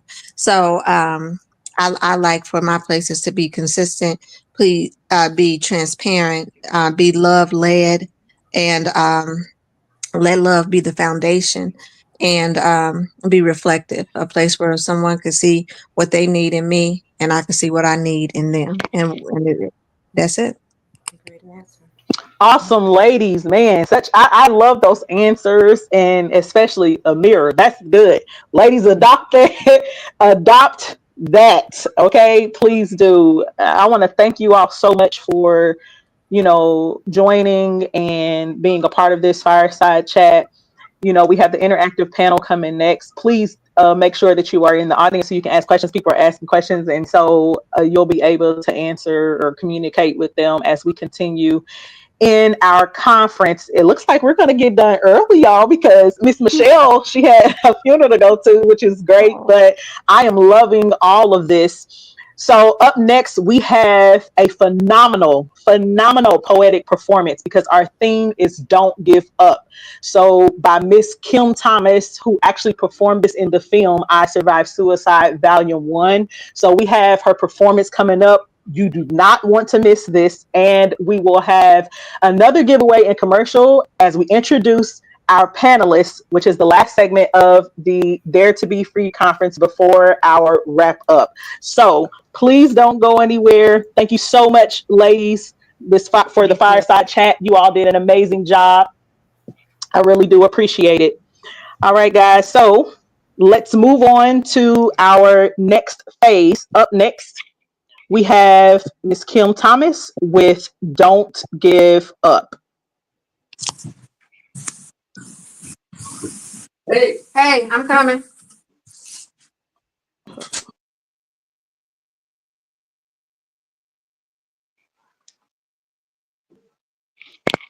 You hostage, and your heart is broken in pieces.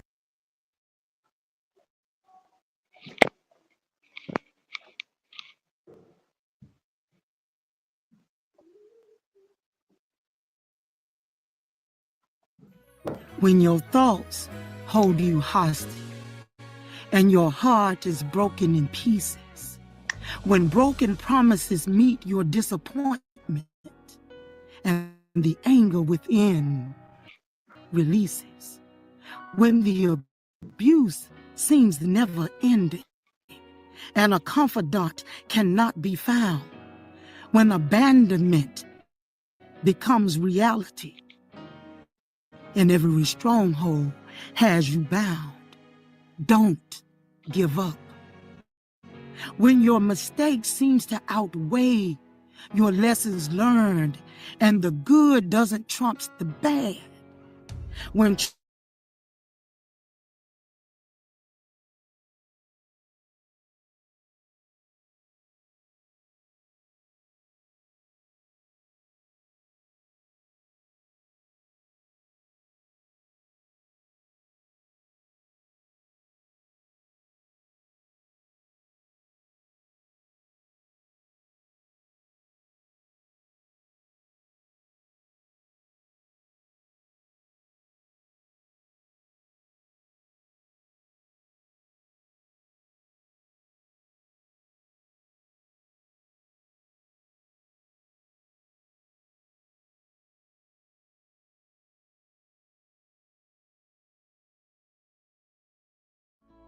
The Jeremiah L. Godfrey Brain Cancer Research Foundation is seeking donations and sponsors to help aid in its efforts to provide funding to researchers to find an effective treatment and cure for rare inoperable brain tumors in children ages 3 to 12, specifically diffuse intrinsic pontine glioma or DIPG. DIPG is inoperable and currently has no effective treatment or cure, and those diagnosed only live for 3 to 11 months after diagnosis. For more information and to make a contribution today, visit jlgresearchfoundation.org. Music: Corporate Rhythm by Roman Sinic Music on Pixabay.com.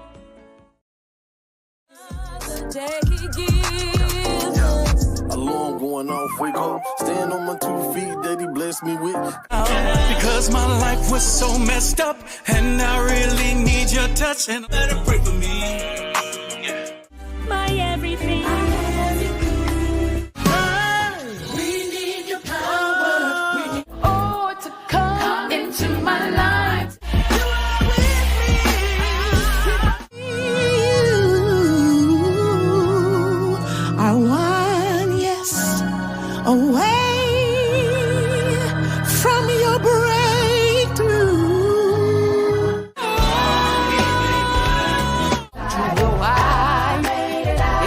All of the above. He's my keeper. It's my identity, I know where I'm going, and he ain't gotta ask twice because I want it.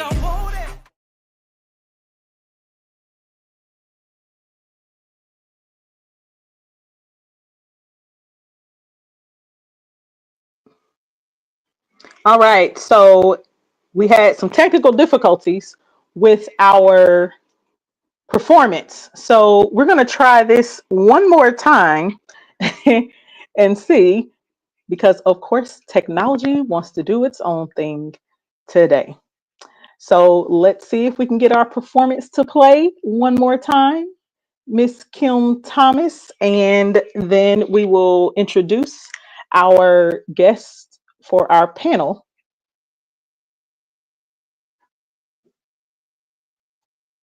So this is Don't Give Up by Miss Kim Thomas.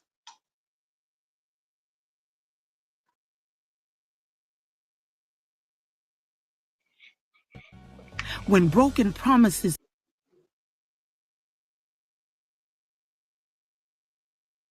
meet your disappointment and the anger within releases, when the abuse seems never ending and a confidant cannot be found, when abandonment becomes reality and every stronghold has you bound, don't give up.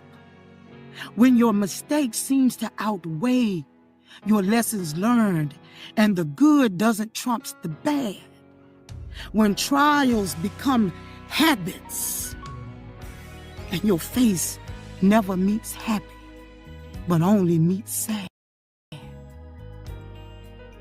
When you have experienced an abundance of negativity.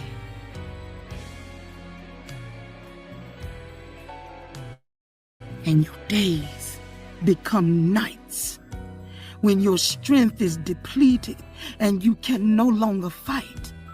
Don't give up. When your patience has run out and you feel nothing but defeat. When you are ready to throw in the towel, but you don't have the strength for the floor to meet your feet. When the gun is to your head and the knife is to your wrist. When the rope is around your neck and the poison is to your lips. Don't give up.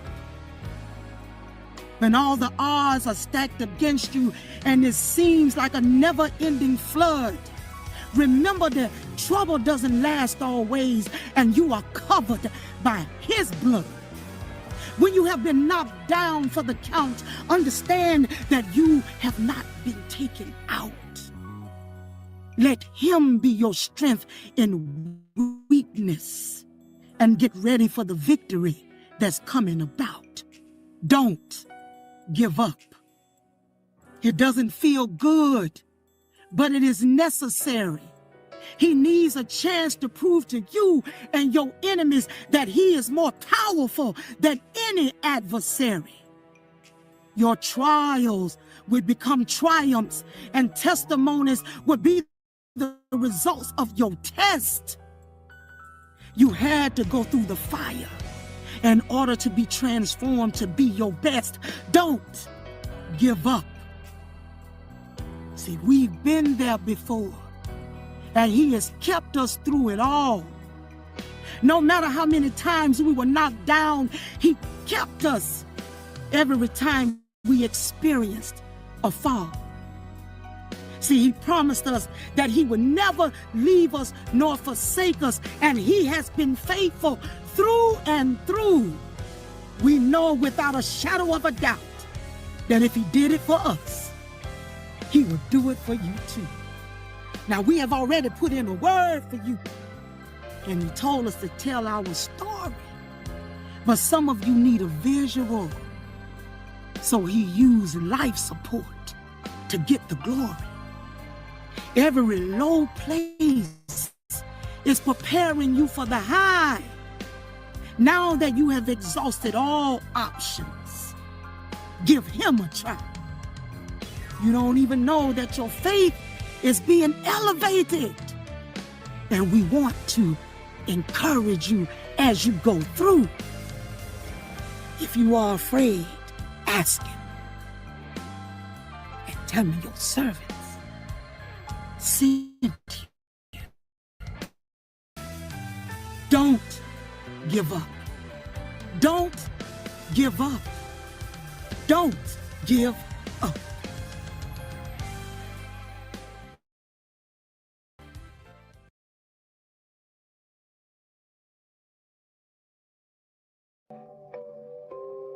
Rhonda L. Thompson is a resilience advocate, certified John Maxwell speaker, and mental health expert specializing in trauma, addiction, and grief.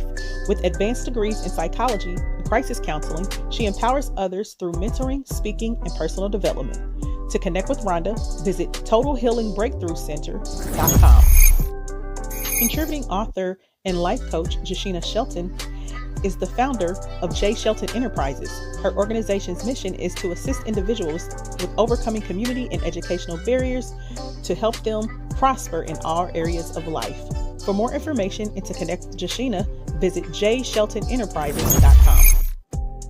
Our special celebrity guest, Frank Oakley III, is an Atlanta-based actor and creator with a BA in theater performance from the University of Missouri, Kansas City. His credits include Netflix's Sweet Magnolias, Rewind, and The Game. He's passionate about inspiring others along their mental health journey, hope-filled projects, and storytelling through physicality. To learn more about Frank Oakley, visit frankoakleyIII.com.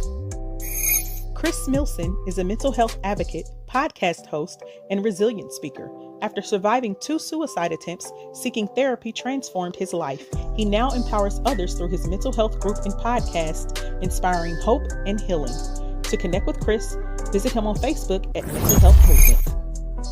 Dr. Sean M. Nicholson is a certified ACEs trauma-informed care trainer, business coach, best-selling author, and resilience advocate. With 30 years of community advocacy and a passion for empowering others, he inspires transformation through purpose-driven coaching and leadership. To connect with Dr. Sean Nicholson, visit drshawnmnicholson.com. Renata Dalton, a licensed mental health therapist, has over 15 years of experience specializing in depression, anxiety, life transitions, and sexuality. She holds degrees from Ball State University and Christian Theological Seminary. To connect with Renata, visit www.empoweredlivinginc.net.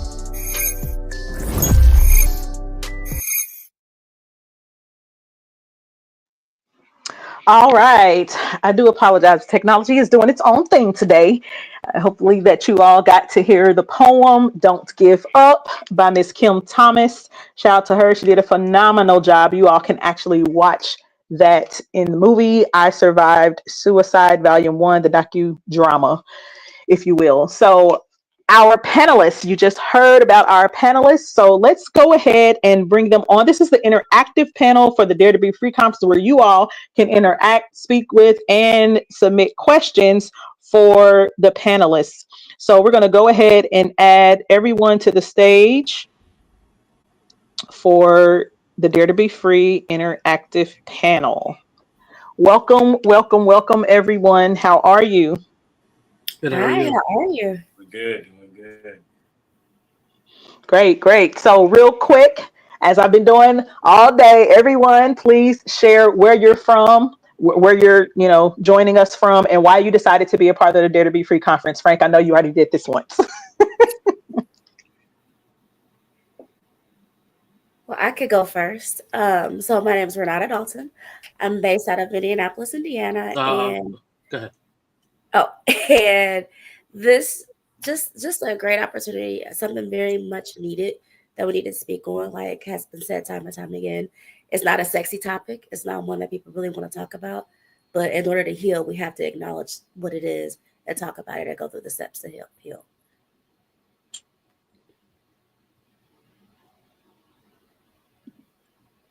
I'll go. I'm Dr. Sean M. Nicholson. I'll go next. My name is Chris Milson. I am based at a. Oh. Go ahead, Chris. Thank you. My name is Chris Milson. I'm based out of Newport Richey, Florida. It's about 45 minutes away from Tampa. I'm the host of the Mental Health Movement podcast, Voice for the Voiceless. Journey started about when I was 8 years old. Parents got divorced pretty young, and main reason of having the platform that I have is because I wanted to be the person for everybody else that I didn't have growing up. So happy to be here and grateful for the opportunity. I'm Dr. Sean M. Nicholson. I am based in Richmond, Virginia, and I'm excited to be here with this great group of panelists. I've enjoyed Lady J in this summit conference, rather. It has been tremendous. My background basically is being able to offer resilience training to those that need hope. My tagline is activate your passion, your potential, as well as your purpose.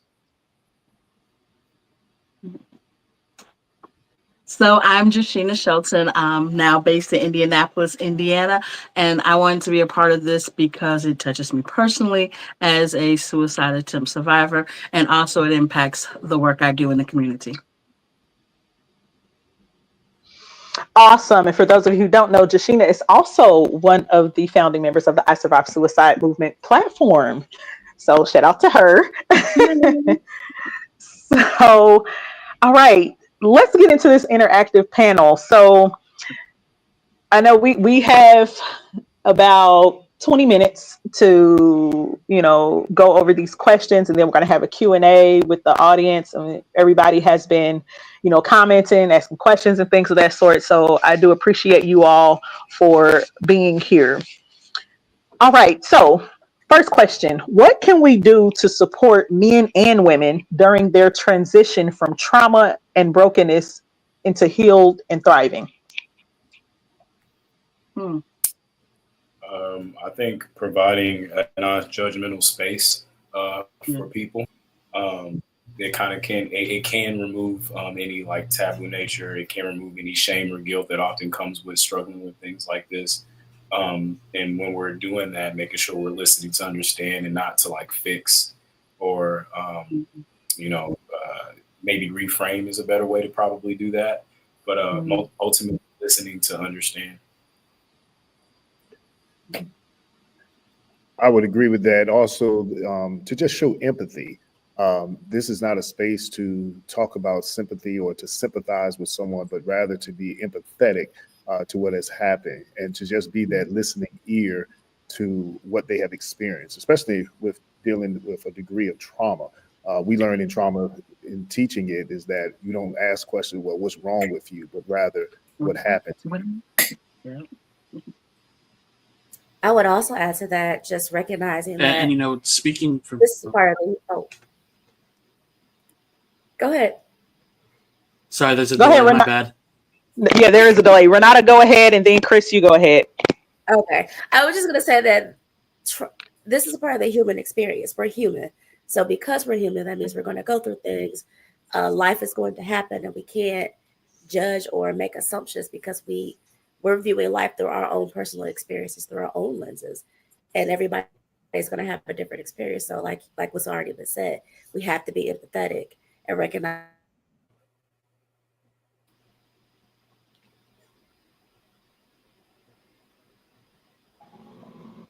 Go Yeah, ahead, Chris. I was gonna say, speaking from the side of an attempt, you know, when I had my first attempt at 14, I just wanted to be heard. You know, I didn't want advice. I didn't want people to tell me how to fix my life. I just wanted to be heard. You know, and I think it's super important to remind people that they can have a safe space without judgment. That they can have somebody to listen without giving advice, because we don't all need advice. We all just want to be heard. We want to be seen, and that doesn't necessarily mean that we need answers to our problems.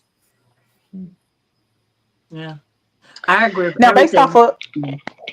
of, go ahead, Jashina.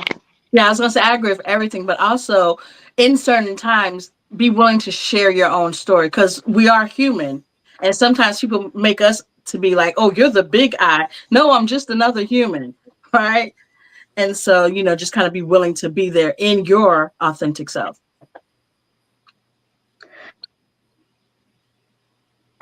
Great answers from all of you. I wanted to piggyback off of something Chris just said, where he said that sometimes we don't need, answers to our problems. I believe that there should always be a space where sometimes you just listen, right? But after the listening, that individual has to be or reach a position where they do ask for the help or what tools, because people who are listening, especially for those of us who do this work daily, I don't think people realize that we actually, some of us internalize, or I won't say internalize, but we empathize, but we actually take on what it is that you are feeling. So sometimes the best way that I can describe that is when you have an actual relationship with God, when you take stuff to Him and you completely decompress, because that's how I decompress. When I'm hugging on people and I'm soaking up their energy and their crying and their trauma, I have to find a way to release that so that I don't internalize it and it becomes rooted in me, right? So it's the same thing when we sit and we are listening to people. We can't just sit and listen to you all the time over and over and over again. At some point you have to be willing to say, hey, I need help. How can you help me, or what can I do? What are some tools? And it maybe we're the listener and they get the help from somebody else. So I wanted to kind of piggyback off of what he said so that people don't think that it's okay just to be complacent, because the goal is to have you actually thriving and not just surviving. Right. So that's the goal. Yeah, that's cool. So our next question: what are the qualities of a true sisterhood and brotherhood?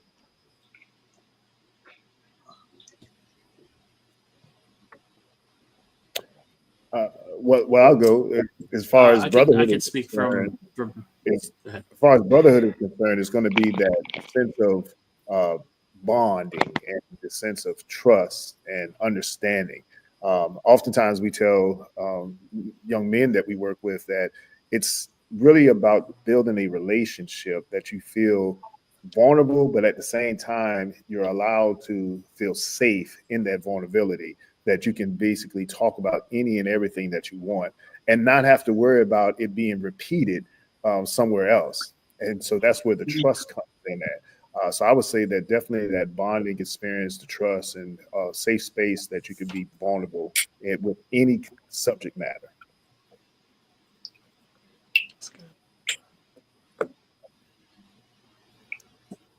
Ladies, anybody want to answer what does a true sisterhood looks like?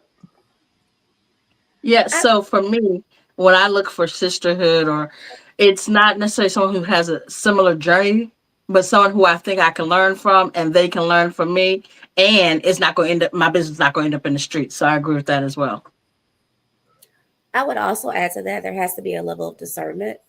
People Mm-hmm. mean well, but we have to make sure that we're seeking wise counsel, and that you feel safe, be able to be vulnerable, but you're getting solid information.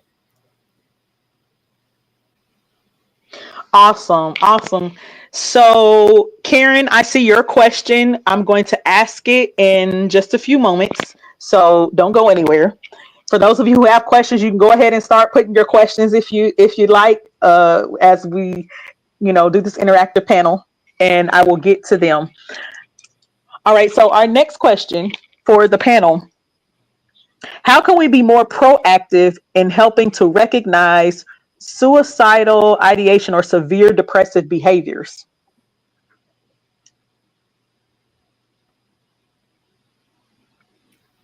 I would say when you notice things maybe slightly out of character, if it's someone you have a relationship with and you can know and recognize when things out of character, don't be afraid to ask very directly.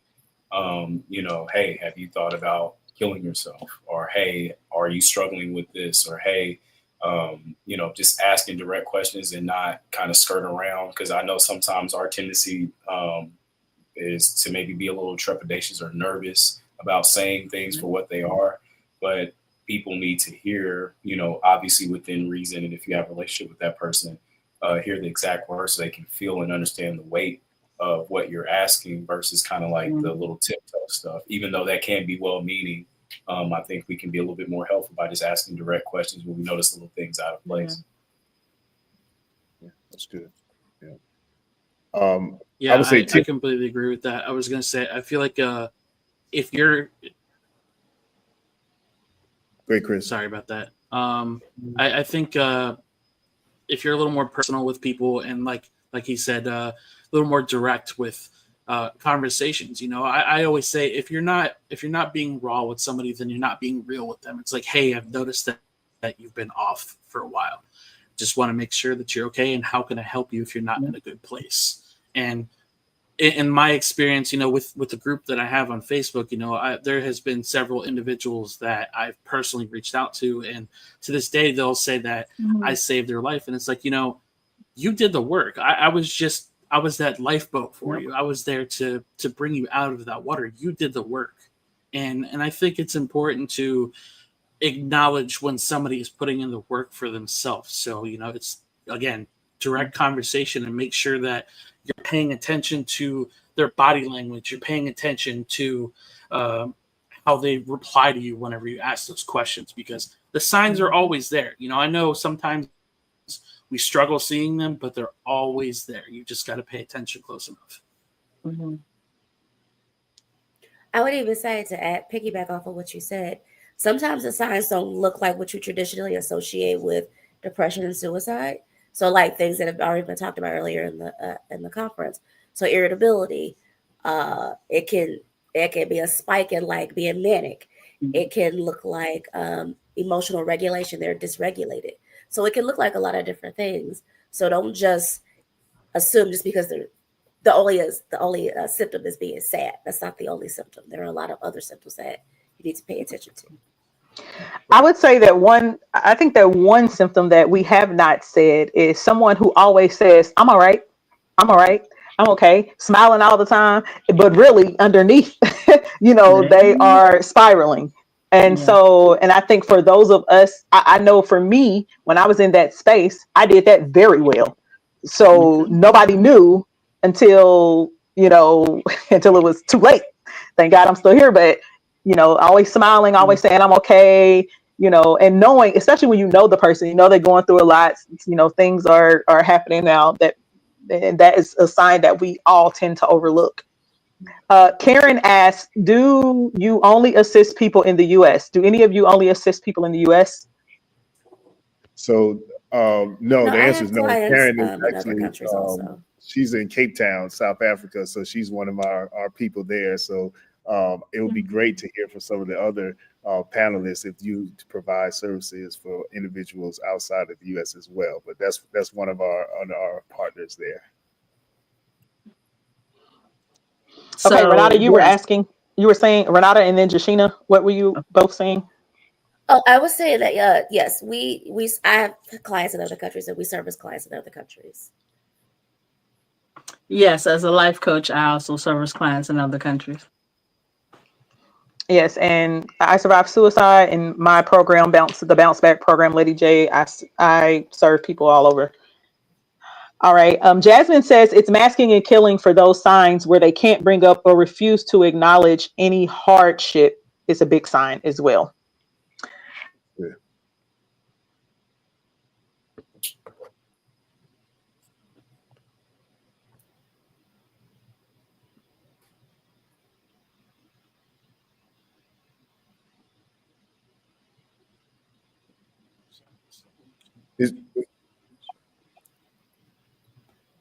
Is the question is or it's?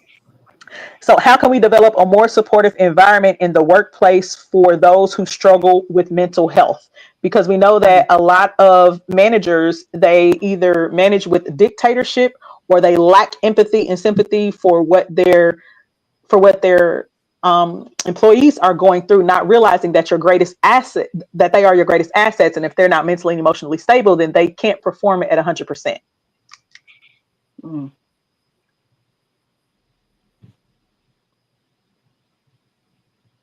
So are we saying how can we build safer workspaces? Because How I can think we that would go back to relationships. how can we develop a more supportive environment in the workplace for Mm. people who struggle with mental health?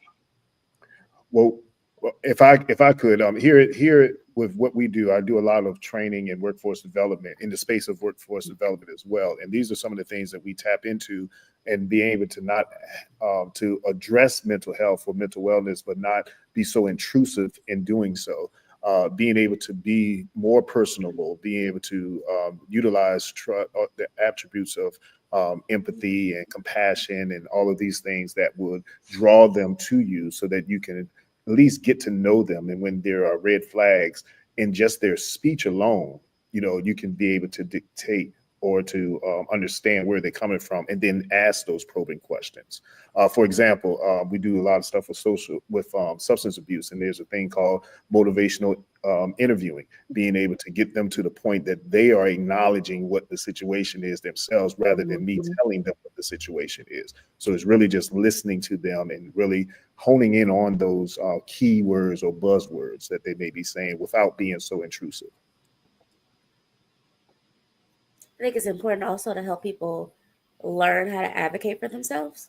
I think that's sometimes a skill that I think, especially if you're in this industry, you're great at advocating for others, not so much doing it for yourself. So helping people to be able to self advocate and just creating that space for if someone needs to talk, they know that there are designated people that they can talk to in safe spaces that they can talk to that won't necessarily impact, what they're doing for work or what have you. That's good. That's good. I also teach different, I'll say, team building exercises for, the workplace that includes a mental health component. So it allows people to be as transparent as they would like to be, but at the same time get to know each other. When people are comfortable with the people that they work with, then they'll be more comfortable and more apt to go to someone within that group when they're not feeling well or when they're having an issue mentally at work. So I think that that's good. So both of those great answers. And Jasmine says, nobody cares about what you know until they know that you care. That's good. That's real good, Jasmine. I like that. That's great. So, what education should be implemented in order to help others understand the importance of treating the root causes of a person's depression versus the symptoms? Can you repeat the question? Yes. So, what education do you think should be implemented in order to help others understand the importance of treating the root causes of the depression versus the symptoms? Because depression is a symptom of a root cause. I think the first thing that comes to mind is helping people figure out who they are as a person. A lot of the stuff that we kind of deal with, we just don't know who we are. We've allowed other people to tell us who we are, put expectations on us. And I think a big part of that is once you kind of recognize who you are, if you're a person that believes kind of having that relationship with God, I think that that's a start because you have to have a foundation at some point. So working on building that foundation or repairing that foundation, if that's what needs to happen.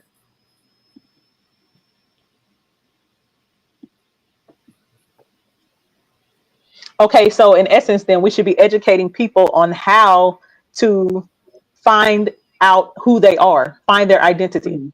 Yes. Yes. Absolutely. Yes.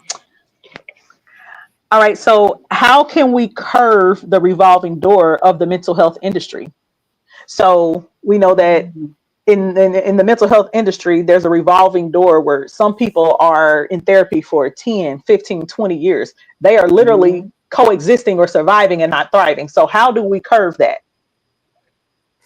Well, I would say, Lady J, basically by doing things like this, having the space to talk about this and hopefully remove the stigma behind mental health or mental health and things that are going to impact people's lives. That's in the workplace, that's in the faith-based community, that's in our school systems, that's all the way around. Everyone has been and will be unfortunately impacted one way or other with mental health. So we need to start talking about it more. We need to have those spaces, whether it's roundtables, whether it's panels, discussions such as this, whether it's just mom and dad just talking to the kids and just starting at the ground level to get to that point. It's okay to have feelings, but what's making you feel that way? And now that this is making you feel that way, well, how can I support you in that?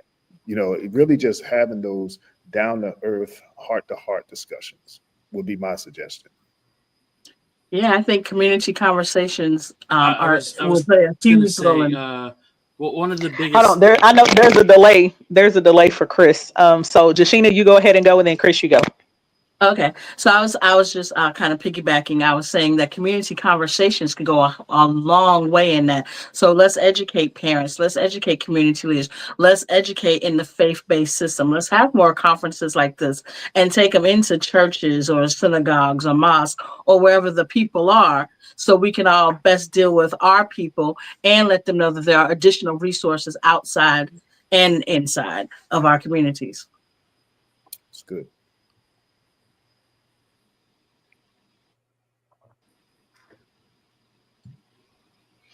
I had it Go ahead, and I Chris. lost it. Sorry. Sorry. That's I had okay, it and then Frank. it just completely left my brain. That's all right, Frank. Do you have any suggestions? Yeah, I would say exploring different avenues of therapy and processing, because I didn't know up until like I think last year when I found out. A good friend of mine who has her master's, I believe, in art therapy. I didn't know that was even a thing. Like going to a museum and looking at artwork and then just kind of drawing, or just having a blank sketch of a sketch paper and just drawing whatever, coloring, even using percussive, like if you had a pen or a paintbrush, just and tap that on the canvas. And like there's different ways to kind of like help process and explore that. And I didn't even know that. So I know there's so many other avenues and ways that we can look at. So it's not just that one way, because I think sometimes the quote unquote one way or more traditional way via therapy can be overwhelming, or it can be something that people might be kind of like going to the doctor. And essentially, you kind of are going to a doctor in essence. And how, some people get that like white coat syndrome when they go to the doctor, similar, I'm sure, with going for therapy for the first time. So just finding other clinically appropriate ways to go through therapy and express yourself and learn how to process these things, I think. That's awesome. I remember what I was. Oh, go ahead, Chris. Go ahead. Okay, I was gonna say, so something that Frank said that kind of sparked to me was, people, the stigma with mental health. I feel like a lot of people who are not in the healing journey, or a lot of the people that aren't struggling at this moment, feel as if that it can't touch them, that it won't happen to them until it does. You said that mental health in some fashion is going to affect us in some way. And, like conferences like this and normalizing the conversation of mental health, we were talking about earlier how heavy the conversation of just suicide in general is. And every time we see those numbers, every time we see those statistics rise every single year, and have those conversations, just kind of like, oh, well, I'm not listening because I don't want to listen to dark things. It's like, I just wish that there would be more honest conversations when it comes to mental health, because people don't care until it happens to them. Yeah. Right. And I agree with all of those. And I want to say that one of the biggest things that I found that helps us, which is why I do a lot of different facets of this. So you have the film, for instance, in the book, because people need a visual, or they can see what led up to that, and then what what those people are doing now. And then you have things like this, the conference, and we chose to do this virtual so everybody can join. And then you have things in person, like you all said, the different types of therapy. I think one component though is also having an incentive. And so, for instance, with my program, there are incentives that they get along the way to say, clap and say, hey, you're doing a great job. I'm so proud of you. Keep going. Don't quit. Sometimes while we all do need that accountability partner, need that person, listen, we also need, that cheerleader, that we sometimes a lot of people need that cheerleader, and they need to know that they're making progress, that I see you, I see you, I see the change. And then we need to be able to also meet people where they are. And so the fact that there are different many facets, I think in all of those facets, there needs to be not just someone sharing a story, but also sharing a tool, or teaching how to use and apply the tool as well, or the gems and the wisdom, because it doesn't, yes, sharing your story may inspire somebody. However, in order for them to be able to apply it to their own lives, they have to know what to use and how to use it. So I think that that's a huge component that could help with that revolving door as well, to keep, to get people out of just surviving into thriving, because now they have a toolbox that they picked up along the way they can always go back to when things happen in life. And so I think that is one thing too that could help with that revolving door. And so I do want to add one more thing before you switch topics. Go ahead. Mm-hmm. Go ahead. Oh, all I was going to add was, one of the questions I love to ask clients is, how will we know when we're done? Because I think sometimes you go into therapy and you don't, if it's new, you kind of don't know what's going on. You don't know what we're going to do. But my job is to work myself out of a job. So and it always throws everybody off. But I always like to ask, how do we know when we're done? Like, what will happen so that we know either we need to take a break, or that you've done what you needed to do and you can move forward? I think that's all in how you measure the outcome. So for me, I have a what do you see that they do every, throughout the different steps. And if it changes how you see yourself and what you feel about yourself, then I know that you're making progress. So once you get to the point where you know who you are, you know what your purpose is, and you know how to move forward in that, and you know how to use all the tools, and you are no longer in a state of depression, and you are now ready to be thriving, then I know my work is done. But everybody's journey looks different. Yeah. Yeah. Anybody else want to, give input on that? No, I agree with you. Those are you got to set the barometer, because there has to be an end goal. And also you have to have small steps that lead to that end goal. And we have to be very careful, especially if we're helping individuals that are on that journey, on that path, to not overemphasize or minimize those small victories, because they need to be able to cheerlead themselves as well. Yep. They got to pat themselves on the back. This is a job well Mhm. done. Maybe it's minute to me, but it's a major milestone in their recovery and their resilience. So I agree with you 100%. Absolutely. So for our last question for the panel, and for those of you who have any questions, any more questions or comments, please make sure that you share. How do we get more people to be comfortable with discussing, addressing, and supporting the taboo topics that lead to suicidal ideation, like domestic violence, sexual abuse, addiction, all of those things? Hmm. I think That's for the people. That's for the people who what goes on in this house stays in this house, or sweeping stuff under the rug type people. How do we get them to be more comfortable in doing that? Yeah, that's a big one. And from my experience, I'll just speak now. 10 years ago, my answer probably would have been different. But to see so many people and even I have experienced suicide around me, my takeaway from this would be that mental health is a serious business, and take a person at their word. If they're saying that this is what they're feeling and this is what they're going to do not minimize that at all. Take them at their word. Now, they may be saying it for whatever reason, doesn't matter. I want to see them tomorrow. So I'm going to engage with them because of the fact that they said it, because this is a serious subject matter. There's nothing for us to play with, to ignore, to feel that they talk about that all the time or minimize the situation. No, take the person at their word. That would be my suggestion to that question, or answer to that question. That's good. I would say seeing I more. completely agree with that, Frank. I've Go ahead, Frank, and then Chris. Sorry. No, I was just gonna say, it's not exclusively an issue with Black people, but we experience it a lot more where it seems like, oh, that's for crazy folks, or when it's whatever. Seeing more of people like everyone on this panel coming out and speaking at things like this, seeing more family members take that first step. Talking about it more, make it a part of normal everyday conversation. It shouldn't be a reason why, I'm not in the barbershop when I had hair. I'm not in the barbershop, talking about, mental health and therapy. So just the more we can make it a part of just everyday conversation and sprinkling in there more, and then seeing more people, again, not exclusively just us as Black people, but you do see that a little bit more of a taboo thing with us. The more we see it, the more it'll just become normal.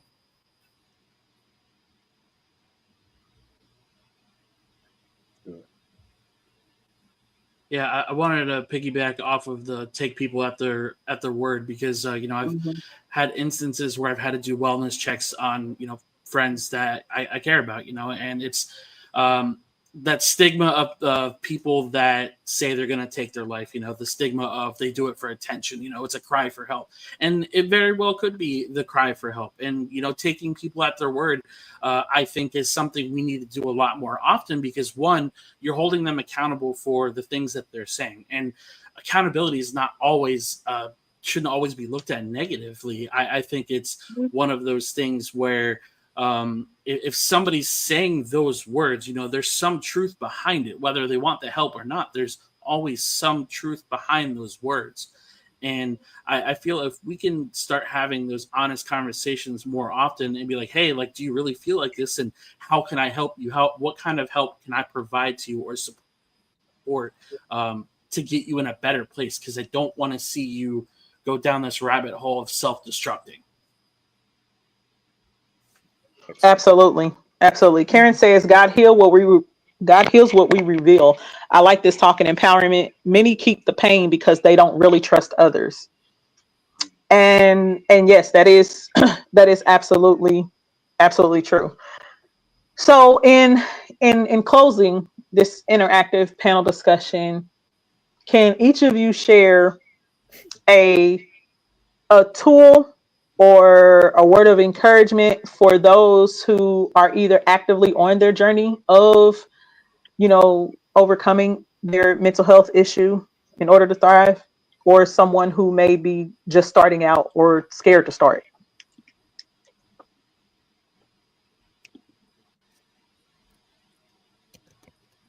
I can start if that's cool. Yeah, go ahead, Chris. Okay, just making sure I didn't talk over anybody this time. Um, I would say that healing is healing to punching through a brick wall.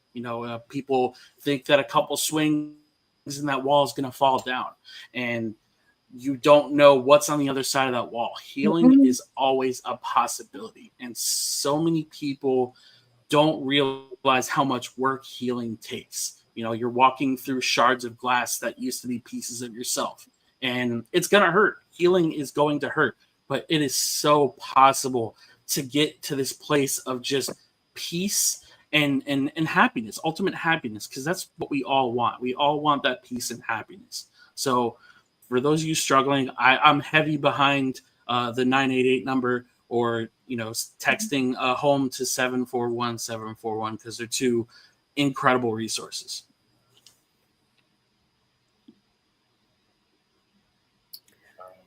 No, go ahead. No, go ahead.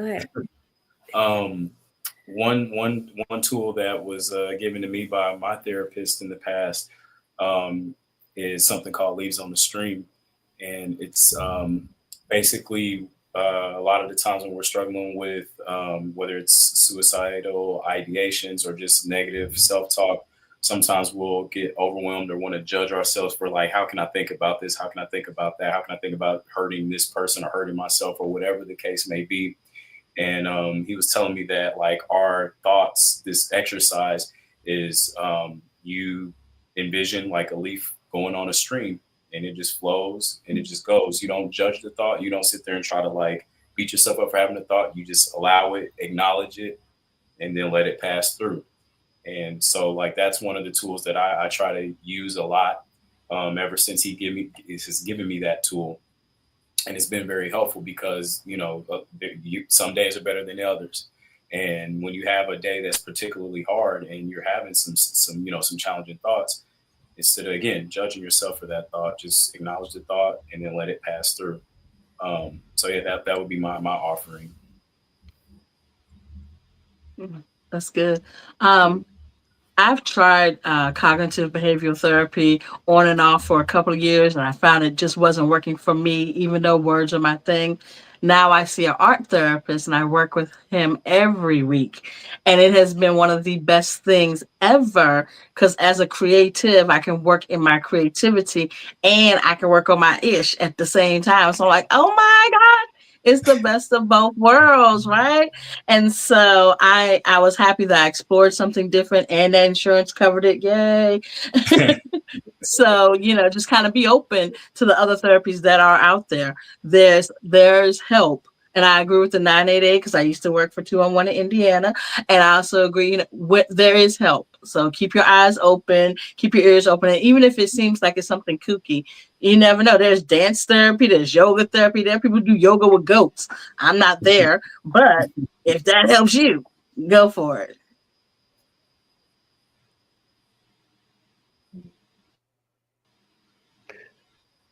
I would say twofold. One for the advocate, and for definitely the faith-based communities. I would highly recommend a tool being mental health first aid, being able to get your parishioners, or leaders rather, involved and trained in mental health first aid, so that they can be able to see what some of the signs are as well as the symptoms, because you're dealing with people all the time, but then that will also bleed into their home life and their community life, so on and so forth. So that would be my tool for the advocate. Now, for the individual, I would say find what centers you. Whether it's your faith in God, whether it's meditation, whatever it is, find something that you can level set, and have a centering in. And then just understand that, this is it's a process, and you have already, and this is my word of encouragement, you have already proven your strength through everything that you have overcome this far. Yeah. So you just have to trust that you have the same resilience to rise again, and not only rise, but to pivot towards your purpose. Every step forward, no matter how small, it's still a building block towards the success and sustainability that you have, and whatever your predestined life holds for you. So that would be my word of encouragement. I would love to double down too on that, what Dr. Sean said, the mental health first aid thing. I went through that training process, and it literally changed my life. Like, now it's less scary when you run into these situations, or, these situations find you. It's like you have tools now to like help people, to assist them. So I, super want to double down on what he said about that for sure. Like, and it's, in some cases you can get the training for free or at a discount. Like, it is so worth doing that. So worth doing that. So I'm glad, Dr. Sean Nicholson, you said that, because that was going to be one of my things. But also, I'm going to say, for those who do the work, or for those who advocate, one of the best things that you can do when you encounter someone that is struggling with either asking for help or someone who is in their journey is completely undress, emotionally undress. Because when you do that, you don't even have to ask a question. They will just start pouring out to you, right? This happens over and over again. It's something that I do in my own program, and you would not believe the rush of people that just come to me and just start telling everything, or crying, and all they want to be, is embraced and hugged and things of that sort. When they can see that you are someone that they can identify with, or that can relate to them, it's like a relief. Because the people who are in a place where they are either ready to take their lives or they are severely depressed, they literally think that nobody cares and they are the only one that's going through it. And I want to say it's subconsciously, because consciously they know and they see other people, but when you're in it, it's different. And so, and I'm probably sounding like like somebody with a psychology degree because I got a master's, but I'm just saying, if you try to emotionally undress. So what I do is you stand in front of the person, and then you just start sharing, and I mean explicitly and transparently share your own experience. You don't ask any questions. You don't force them to tell you anything. And then because they're hearing you, but they're also seeing where you are now. You are a living, breathing example of where they are trying to get to. Yep. So keep that in mind for those of you who are out here doing the work and are advocating. And for those of you who are just starting out or are struggling with striving, I'm going to say, start with something that I call, what do you see? You can use a piece of paper, you can use a mirror, you can use a sheet, whatever. And I want you to feel, if you have a paper, just draw a body, draw a person. If you have a mirror, draw a body on the mirror, and just fill it up with everything that you see when you look at yourself. And what do you feel when you see yourself? And I mean, dig deep. And when you can see yourself flipped inside out, you can start to look at how much negative overpowers the positive. And then you can start to point out, where did that negative come from? This is where you find the root cause to why you feel, what you feel. So if you start with that, you can start to identify the root issue, so you can start your journey on finding out who you are, right? So I'm going to offer those two things as far as practical things that you can use and implement for both the advocates and those who are on their journey.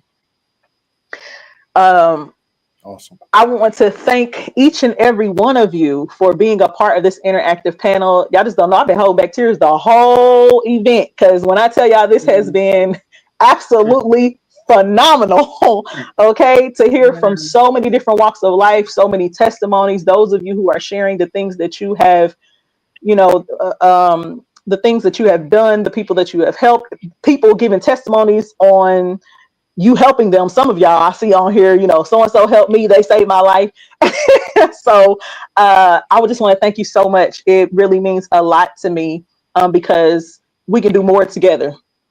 right? Yeah. We can do more together. So I really appreciate you all. Thank you so much for being a part of the interactive panel. And thank you so much to our celebrity guest, Frank Oakley, for being a part of this event. I met him at the premiere of the I Survived Suicide film release, and it was absolutely phenomenal. And when I'm telling you, when you can be in a room full of strangers and strangers just start standing up and telling their stories in front of people they don't know, you know that the work that you are doing is working. And so, and that was the experience we had at the premiere. And I am so, so grateful that God has allowed me to use this platform. And that I have made all of these phenomenal connections and relationships with people. So if any of you want to share any last thoughts or things that you have coming up, please do so now before we go to our last entertainment and wrap up.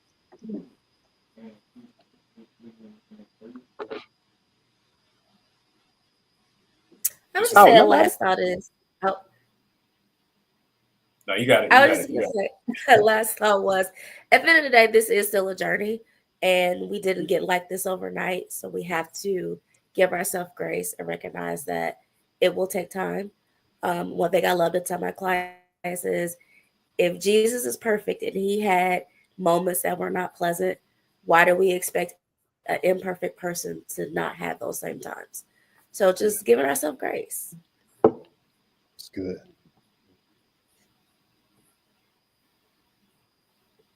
Okay, awesome. So thank you again. Go ahead, Chris. I was just going to say one really small piece of advice that my therapist gave me, and I still hold on to it to this day. It was probably maybe the second month that I met up with her, and she just said, be gentle with yourself. You know, I think we're all really harsh on ourselves. You know, we're all our biggest critic. And the more we would remind ourselves that it's one day at a time and that we are enough, being gentle with yourself is probably the best advice I can give anybody going through this healing journey. Good. Awesome. So we're going to, don't go anywhere, y'all, because I still have a few more giveaways. So we're going to give away the rest of them at the end, but don't go anywhere. We're getting ready to have a performance by Calandra Gant. I Made It. And then you're going to see another commercial. I'm going to come back, do some giveaways, and we are going to go ahead and wrap up. All right. So stick and stay. Thank you so much. You are tuning in to the second annual Dare to Be Free virtual conference right here, powered by Ego Entertainment Network.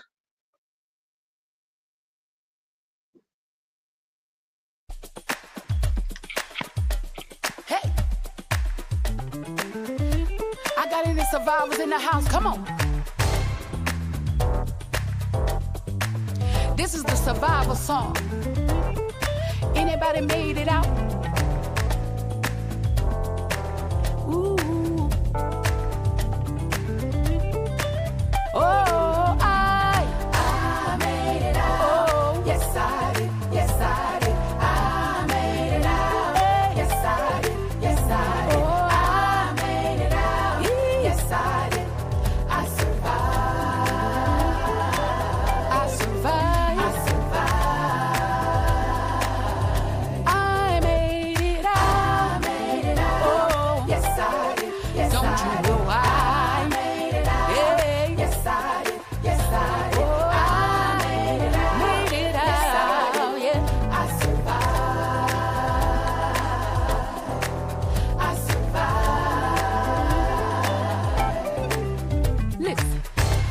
Alone in a dark place, silently crying every day. Gun to my head, pills consume my space. Looking in the mirror, shame in my face, but I made it out. Yes, I did. Yes, I did.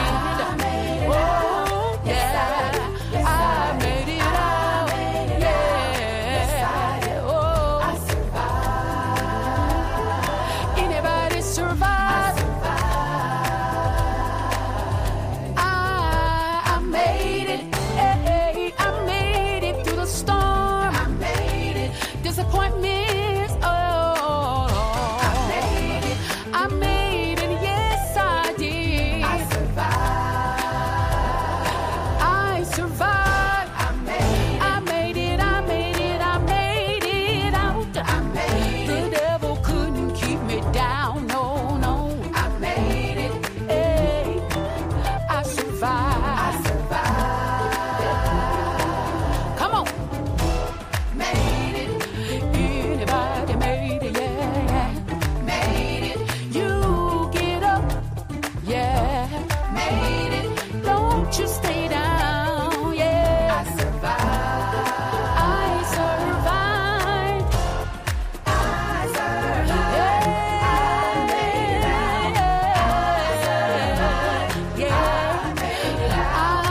on.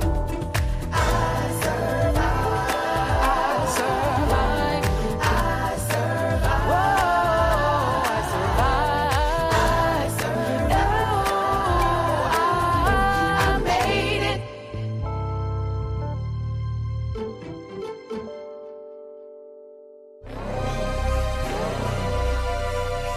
Hey there, trendsetters and go-getters. Ever dreamt of gracing the cover of the hottest bi-monthly print and digital interactive magazine? Well, Ego Magazine is your ticket to the spotlight. From beauty and fashion to entertainment, relationships, business, and beyond, Ego covers it all. And guess what? We're looking for the next big stars to feature. Want to shine on the cover, share your celebrity story, or drop some business wisdom? Apply now at egoentertainmentnet.com to be featured. Thousands across the nation could be reading about you. Subscribe for free now at egoentertainmentnet.com. Ego Magazine, where dreams become headlines. We can't wait to put you in the spotlight. Music, Minutes by Jacob Sapp on pixabay.com.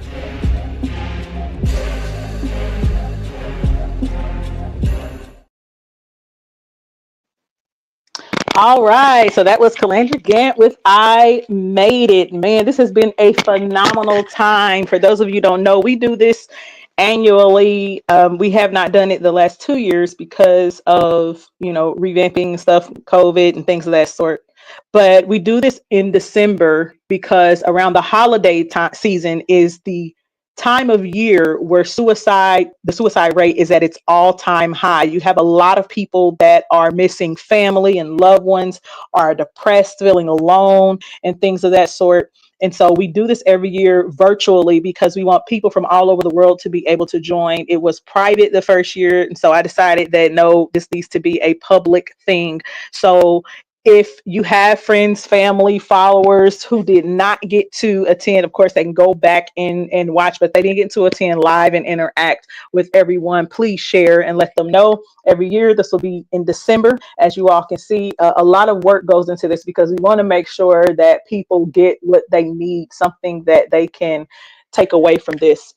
And so we're going to do some last giveaways. So Karen Mamin, I think is her last name, Yolanda Gilliam, and Jay Camacho, you have won a signed book from Jessica Caulfield. She was one of our women that was on the Her Voice Fireside Chat. Please email your address and name to I survived suicide movement at gmail.com.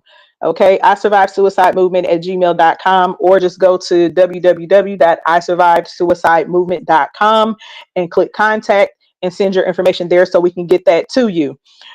Jasmine Gray, you have won a $20 gift card, play card to Dave and Buster's. Jasmine Gray, please email us, I survived suicide movement at gmail.com, so we can send that to you, your name and email. We need that. It is a digital card, so you can go ahead and just send us that and we'll send it to you. And please do not forget AL Torres 7, I believe is your name. And that's what showed up. You received a ticket to Kentucky Down Under Adventure Zoo. All right. We need your full name, first and last name, and email so we can give that away to you. All right. And Judy Horn, you won a signed book, I Survived Suicide book. So please send us your name, first and last name, and email address as well so we can get that over to you. All right.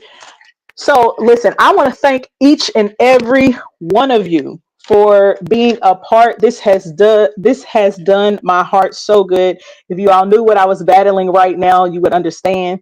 But it definitely gives me great joy when I can pour into others. It definitely lights up my life. I know that sounds crazy, but it's absolutely true. And those who actually know me, they know that I am not lying when I say that. So I am so elated that those of you who have been a part got something out of it. Those of you who have watched and interacted anonymously, I hope that something was said or shared that can help you along your journey. And remember that We are here to help you thrive, not just survive. Okay. And so to end this, as I always say, after all of the hell you went through, the word through is an indication that you defeated the impossible too.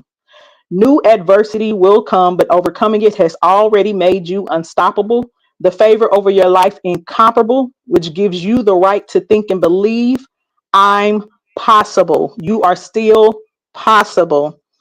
All right. Until next time, you have been tuned in to the Dare to Be Free second annual virtual conference, where our theme was Don't Give Up.